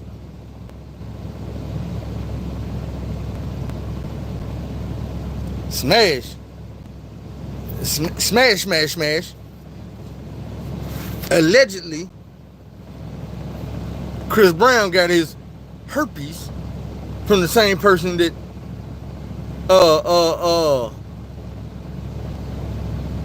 Foxy Brown got her herpes from. The Jigga Man himself gave that shit to Rihanna. Rihanna gave it to Chris Brown. Chris Brown went off. But even that was supposed to be in self-defense because of what they said was, and your girl Drake Wright said this out loud.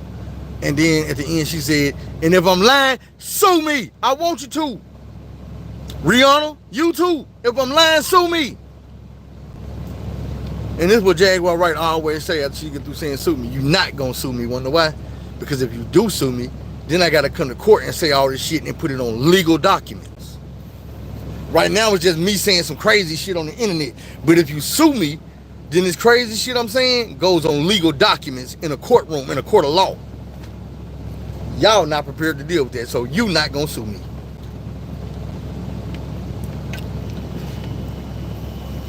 And I'd be like,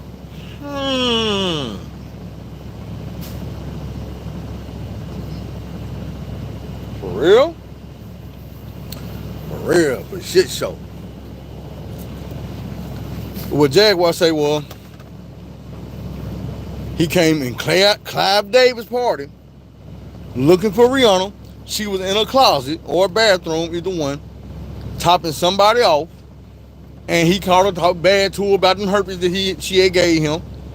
Knew she had got it from Jay-Z because they say the whole reason for him getting put in a relationship with Rihanna was to keep the eyes off of her and Jay-Z. Because Jay-Z started messing with her when she was 14, 15 years old. Wouldn't be the first one. You got Tierra Marie, Foxy Brown, you got his wife, you got other women. You know what I'm saying? You got the woman that died trying to get him to take the DNA test. The son is 22, 23 now, 24 maybe. But his mama is only 14 years older than him, meaning she was 13 or 14 when she got pregnant. She was for sure 14 when she had the baby. Because she only 14 years older than the son. Right now today, that woman would have been in her 30s.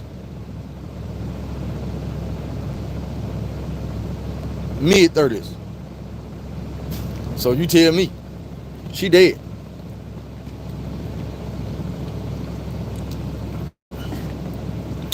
The other woman that he was cheating on Beyonce with, that came out and told the world she was pregnant, died less than 24 hours after saying that. She tried to dispose that man, and they got on a motherfucking plane and shot out him and his wife. They shot out, and then they made a big announcement that she was pregnant, which the news that she was pregnant outweighed the news of what old girl had said. And at that point, she was out of there. Life expired. And the whole world was just focused on the fact that Beyonce was pregnant. Thing about it is, later on in the pregnancy, everybody was saying, oh, you ain't pregnant. That baby bump ain't real.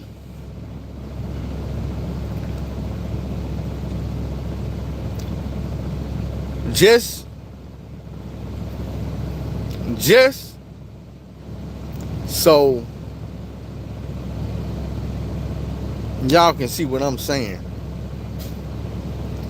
I'm gonna show y'all a baby picture of that child and another famous person. These baby pictures are fucking twins. And the baby picture of the other famous person is somebody we've been talking about all day. Oh yeah, they evil. They evil. Now, one more thing that I always have to say when we talk about the baby situation is this here.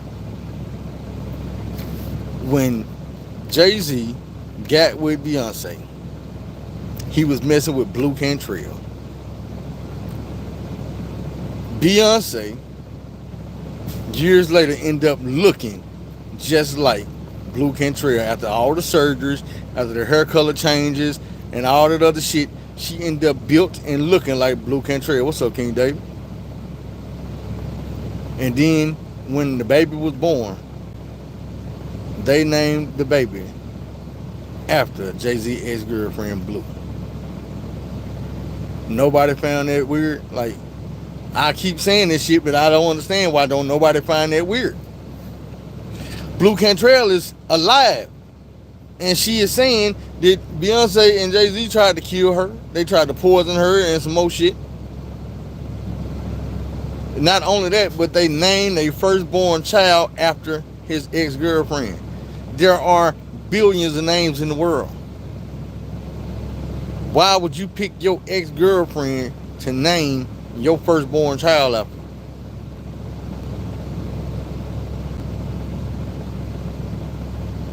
Make it make sense. Why is this not news every fucking day of the week until somebody give an answer? Like, hold on, Beyonce. You had a public feud with a woman named Blue about your husband, and then your husband get you pregnant and you name the baby Blue. Make it make sense. That's what I'm saying. I wouldn't even ask Jay-Z. I want to ask the mother. You are the mother. You carried this child. You named your daughter after his ex-girlfriend. I don't give a damn how much I like the name. I'm not going to name my son after my wife, ex-husband, or ex-girlfriend. It ain't no excuse I can give in the world.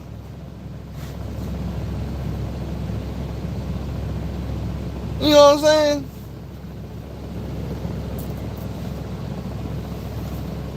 I'm not going to do it. I'm not going to allow her to do it.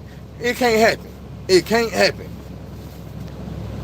I never wanted my son to be a junior or be named after me, but we not going to name him after your ex-boyfriend.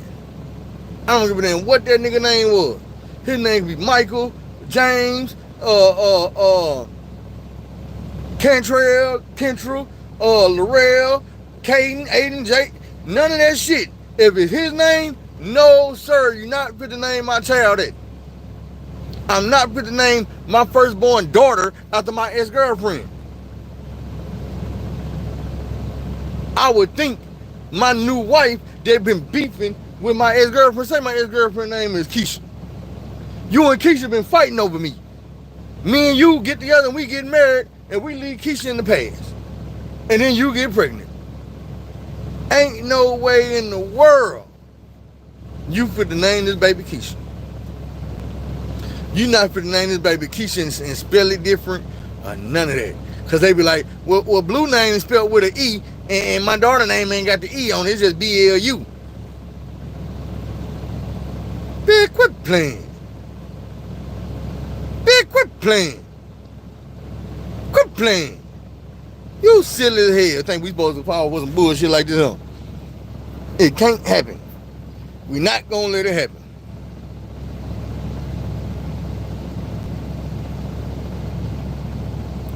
Man, I don't give a damn. I told y'all about that too. Jay-Z talking about my favorite shade of hue is Jay-Z blue. Bruh.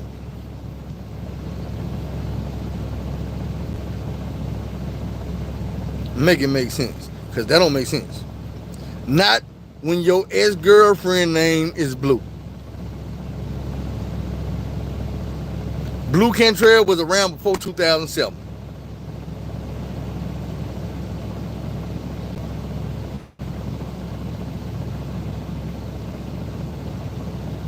Make it make sense. The daughter, now the daughter might not have been. So what I'm saying is the daughter came way later. How do you and your wife go 9 months of pregnancy and then name your baby after your ex-girlfriend? You ain't named this girl after the color crayon. You ain't named her after a shade in the rainbow. And even if you did, you need to find a better name when that's your ex-girlfriend name. I don't give a damn.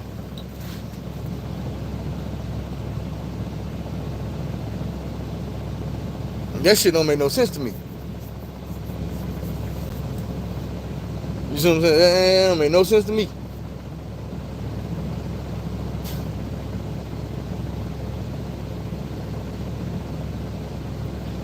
In 2007, Beyonce and Blue Kentrell had already been through that shit. They had already been through their beef.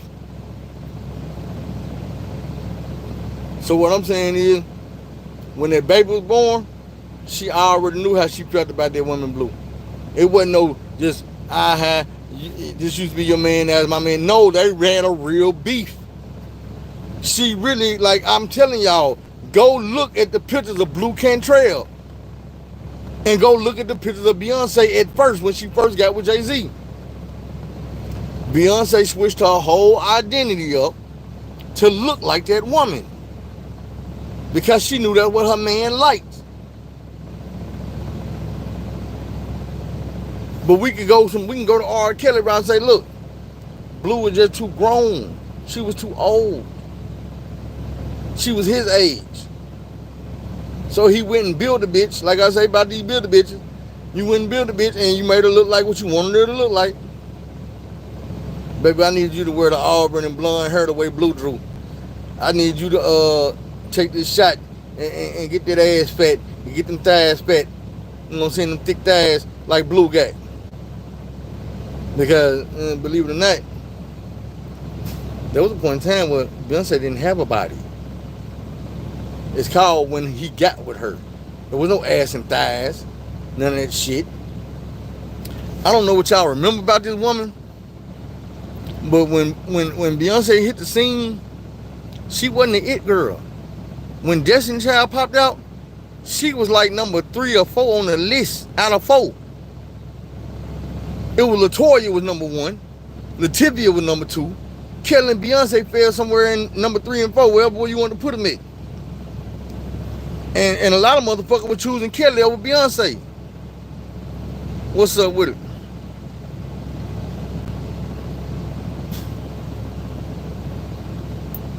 She got thick around the time of that what was that shit. That album when she got some thighs. And it was in the middle of the album. Because it was one video, like the one where she had on the white tank top and the shorts, slim as hell like always, and then the next video come out there with thick than a motherfucker. Be for real. I remember the part in the video, bro, where she was standing there with them shorts on when they were showing the gap between her thighs. When she was walking, you could see they were purposely showing that light between her motherfucking thighs and her crotch. She was not thick like that. The next video that came out after that one, I'm giving y'all some jewel shit you can go see yourself. See, I was in prison. So we paid close attention to these motherfucking videos. Go see what I'm saying. Yo, she got the body done. She went and got thick. I don't know if it was surgery. I don't know if it was a shot. I just know that she was not built like that when that album dropped. When the third or fourth video came out, oh, she was a whole different motherfucker after that. Oh, yeah. She had ass like somebody's grandma.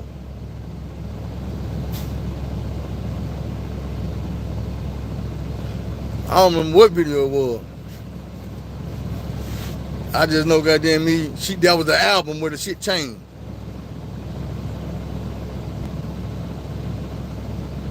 Man, you gotta think about it.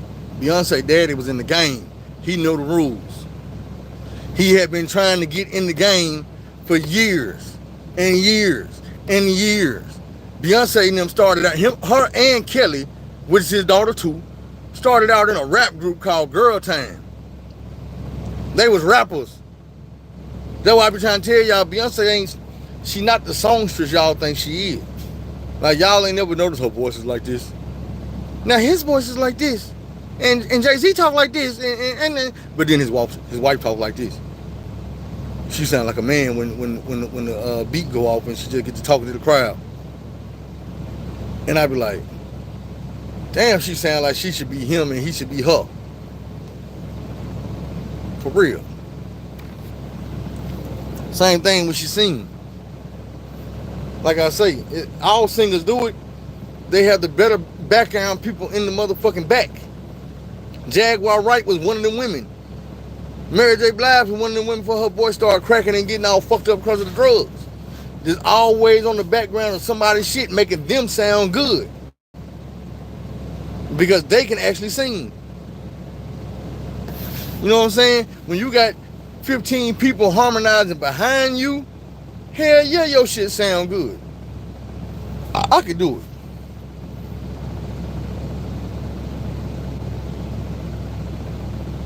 Hold on. Say that. I got to read that right. I blew your mind when you told her. Oh, yeah.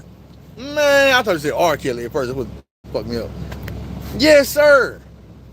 When Kelly be like, that's my sister, that's her sister for real. Her mama was the motherfucking maid. You see what I'm saying? How do you, as a maid, look, Kelly been living with them since day one. Girl time. The only two people that survived in that group was Beyonce and Kelly. They went from rappers to singers. So you trying to tell me Kelly ain't your daughter, you ain't got nothing invested in this girl, but she was in the rap group. And then when you like, all right, well, fuck it, we gonna quit rapping, we gonna start singing.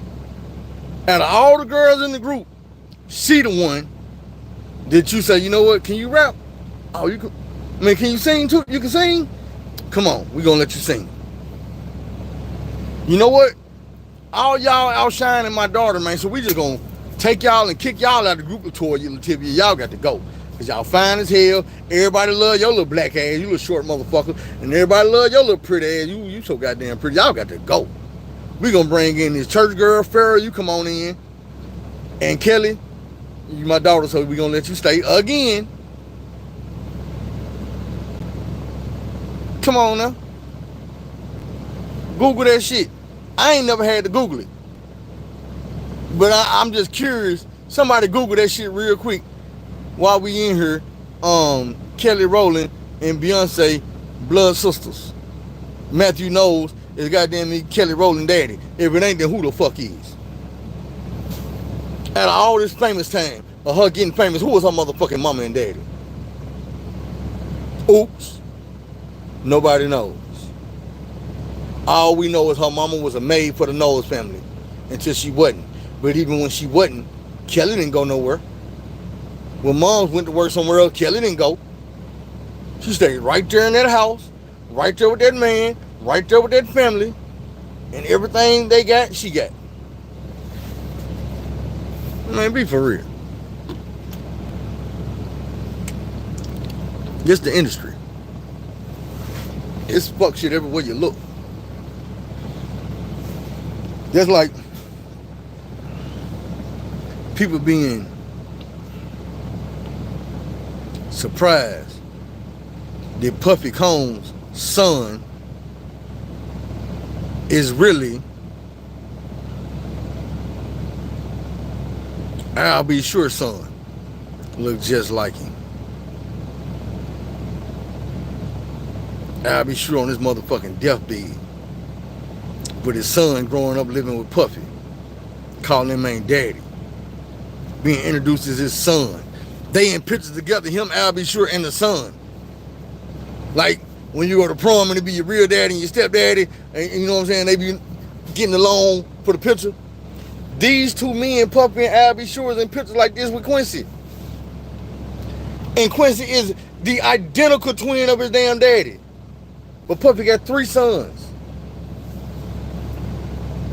No, that's the other son. The other son belonged to Wolf. What Wolf had dead? Look just like Wolf. When you go look at that little boy, look just like Wolf.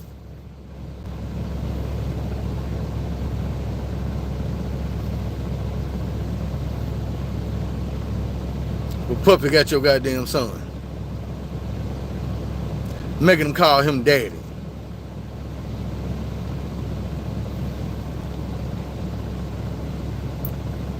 You think Kim wasn't confiding in the bodyguard?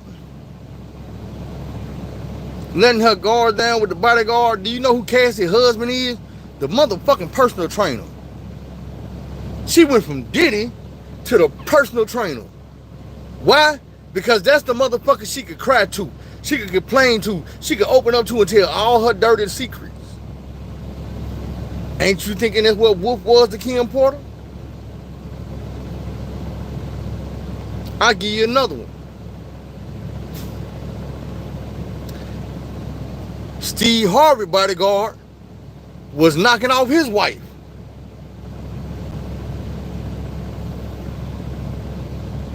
Why? Because that's who was always around. When you doing your shows and you over here and you doing this and you leave the bodyguard to take care of your wife, that's who she complaining to. That's who she talking to. That's who she, I'm so lonely, I wish somebody would hold me. Man, look how big these arms is. Y'all seen the movie The Bodyguard? Whitney Houston started fucking Kevin Costner. Why? Because he was the bodyguard. He was the one there. Man, look. I'm not proud of this, but I done slept with many niggas' wives. I'm going to tell you something. It's mainly because I listen to them when they talk. It don't even be the work husband. It could be the Facebook nigga who, when he hit you up and you got something to say, I start listening.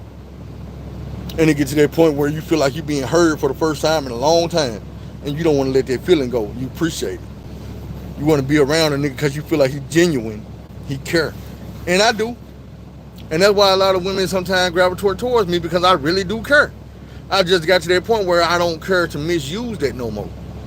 Because in the long run, I don't get shit out of it. I don't get a damn thing out of it. This time I might have a baby out of it, but even that's a bad situation. I'm going to make the most out of it.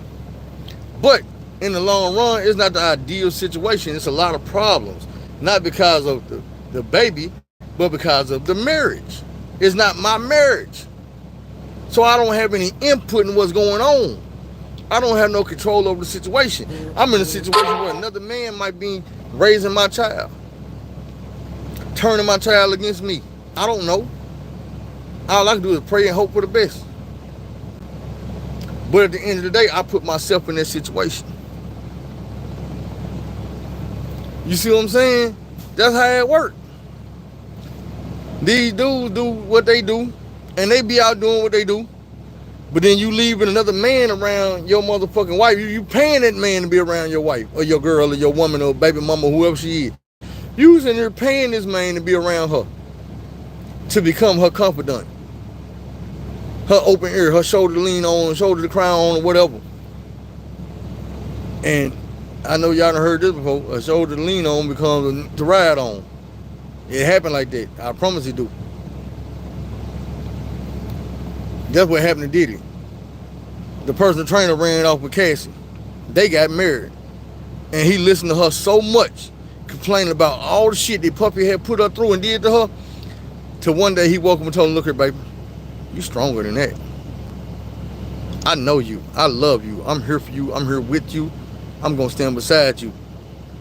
But what I'm not going to do is sit back and watch this man have control and power over you while you my wife. I'm not going to go for it. So what we going to do is, we going to get this shit up off of you. You're going to expose this shit, and then we going to let it go. She exposed shit, got 30 million the next day. We ain't seen or heard from Cassie since. She's somewhere with that 30 million and her husband living her best life.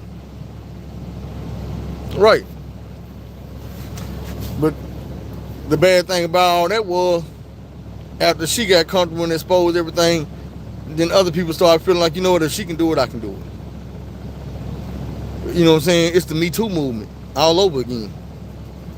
One person it happened to them, and now everybody else jumping up like, hey, me too. Me too.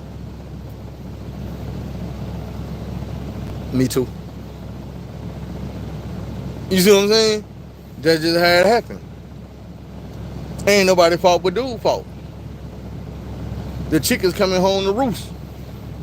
What you sow is what you gonna reap. That's another one of them sayings that we be hearing. You reap what you sow. What you put in is what you gonna get out. You put in a whole bunch of bullshit in the game, and now you finna get a whole bunch of bullshit out the game. You ain't got nobody to blame but yourself. You can't sit back and say, oh man, well, they made me. No, because it was a point where you was the victim, where you was going through some bullshit. But then you took it upon yourself to victimize Usher at 13 and letting him move to your house. And then we seen you doing the same shit with Justin Bieber. And then we seen you doing the same shit with all these other dudes. And like Suge say, we don't think you started out like that. We think you was grown too. But you took it upon yourself to project the same shit that happened to you onto the next person, and we see that happen a lot. It happens a lot. That's why you got people like Jay-Z and them. I keep telling y'all, dude was a child rapper too. They gonna act like dude was a drug dealer and he was doing this and he was doing that, man. Stop the cap. Stop the cap. Bro, Jay-Z and Puffy been working with the feds for years. Stop the cap. You was a child rapper, bro. You was growing into this motherfucking lifestyle. You came up under Big Daddy Kane. You came up under Jaz-O and them. I don't care nothing about the drug dealers and stuff. You knew you were from New York. Everybody knew drug dealers. Big time drug, yes, big time drug dealers. I know some big time drug dealers that I was around as a child. Some that I was around as a teenager. I was around as a grown ass man. I'm talking about people whose names ring motherfucking bells in and out the state of Arkansas, in and out the federal prison system, in and out the state prison system, in and out the motorcycle gangs, all this shit. I got some names of people I've been affiliated with and I moved illegal substances with that have big ass names. When you go hear these names, you go run these names through the system, somebody gonna come back and tell, oh yeah, he official, oh hell yeah. You know, and he might not be, what's the dude's name, Nicky Barnes or nobody like that. Think about this, down here where I'm from, might as well be. You come down in this state and you say that name and you talking about some work, they gonna know who that is. And they gonna be like, yeah, man, that mother right there ain't nobody you wanna play with. Yeah, man, that mother right there got them is on that business. Yeah, that mother right there was getting that money. Yeah, he had this car, that car, a house over here, a house over there, some apartments over here, house over here, an apartment complex over there. Yeah, man, dude was doing this. Come on now. I'm just saying. And I'm pretty sure, if I was to blow up rapping, and I needed those people to say that I was involved, and I was around, and I was doing this, and they knew it was going to help me become a mega star and get mega free money, real money, hell yeah, they going to be with it. Hell yeah, they going to be like, yeah, dude was moving them bricks, dude was doing this, yeah, I raised him myself, he was in the game, woo-woo-woo, you couldn't fuck with him, and nigga like, man, that nigga feel 100, bro. Dude was out there slaying that iron, dude was out there with them pounds, dude was out there with them bricks, he woo-woo-woo, nigga, these folks vouching for him. 20 years later, you couldn't tell these little kids on the street that that ain't the motherfucking gospel. Cause they gonna be heard the story, man, then why ain't nobody calling back? They ain't because the niggas, the dope boys that were really doing that shit got they cut off of me saying that shit. You see what I'm saying? They got they motherfucking cut. It was a long time ago when Suge Knight was trying to tell us, man, look, when I found Snoop Dogg, this nigga had a low haircut, he looked like Special Ed, this nigga had a high top fade, he wasn't no perm and no Shirley locks, this nigga was not gang banging, he was not doing this and woo wearing, he wasn't doing none of that shit, bro. This nigga just rap good, we gave him a background. But we had seen that shit with our own eyes in the music. We had seen with our own eyes in the little movies that they did, or talking about it on the radio, or talking about it on what it is. The shit that he had in trial, kind of like what I was telling y'all about Tupac. You start seeing Snoop Dogg going to trial. You start seeing him on TV. His whole life was being exposed and ran through to the point where we thought everything about this man was the facts. Same thing with Gucci Mane. Gucci Mane caught one body on an accident 30 years ago. He still rap about it. He ain't rapping about no new bodies. When he talking about the example of what I do to a nigga, he get to talking about Pookie Loc. When he talking about dead body, these niggas ain't, he talking about Pookie Loc.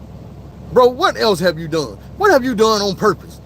If you ever took somebody's life that you meant to take, that you woke up that moment like, oh, dude playing with me, I'm gonna show him what's up. Never. Have you ever been in a situation where like, oh, dude, over this money he don't want to pay me, I'm taking care of that? Never. Your lawyer say it became a situation where 5 guys ran in the house, they had weapons, they had brass knuckles, they beat him up, they hit him real hard, they had tape. One guy grabbed a gun that was nearby and said shoot him. Gucci Mane ducked behind the table, grabbed the fire, grabbed his own gun and started yielding fire, and that's all we know. That's what your lawyer say. That's what you said. And we ain't heard nothing else gangster since then. You rap about all the bricks, off white bricks, white tan bricks. Never seen you with a brick, bro. Never seen you with a brick charge. You never got charged with an ounce. Never got charged with a pinch. Not a fingernail. None of that. Never seen you getting charged with the choppers, the military grade one, none of that, the Glocks, none of that, bro. You got charged for kicking a female out of a moving car.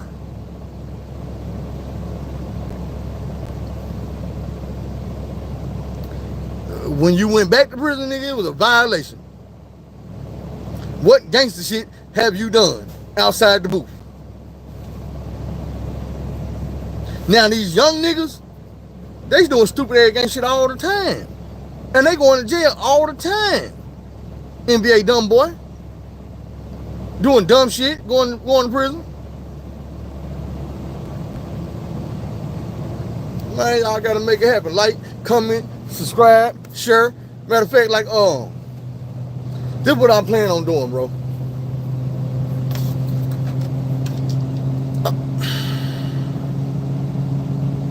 I'm fit to end this video. I'm gonna come right back. And I'm explaining to y'all some shit happened today to make it all make sense. Cause I'm gonna start back looking. Matter of fact, I got some more shit to explain to y'all. Everything about the job, I'm gonna explain all that to y'all. So don't be afraid to take the long road, instead of the wrong road. Do things the long way, instead of the wrong way. Find somebody to help. Tell somebody you love them. You know I love y'all, and I appreciate you. Come right back. When I say right back, fuck, I mean right back. I'm not fit to take a bathroom break. I'm not fit to fix nothing to eat. None of that. I'm going to shut this live off, and then I'm setting up the next live to come right back on. It ain't going to be 3 minutes. We out.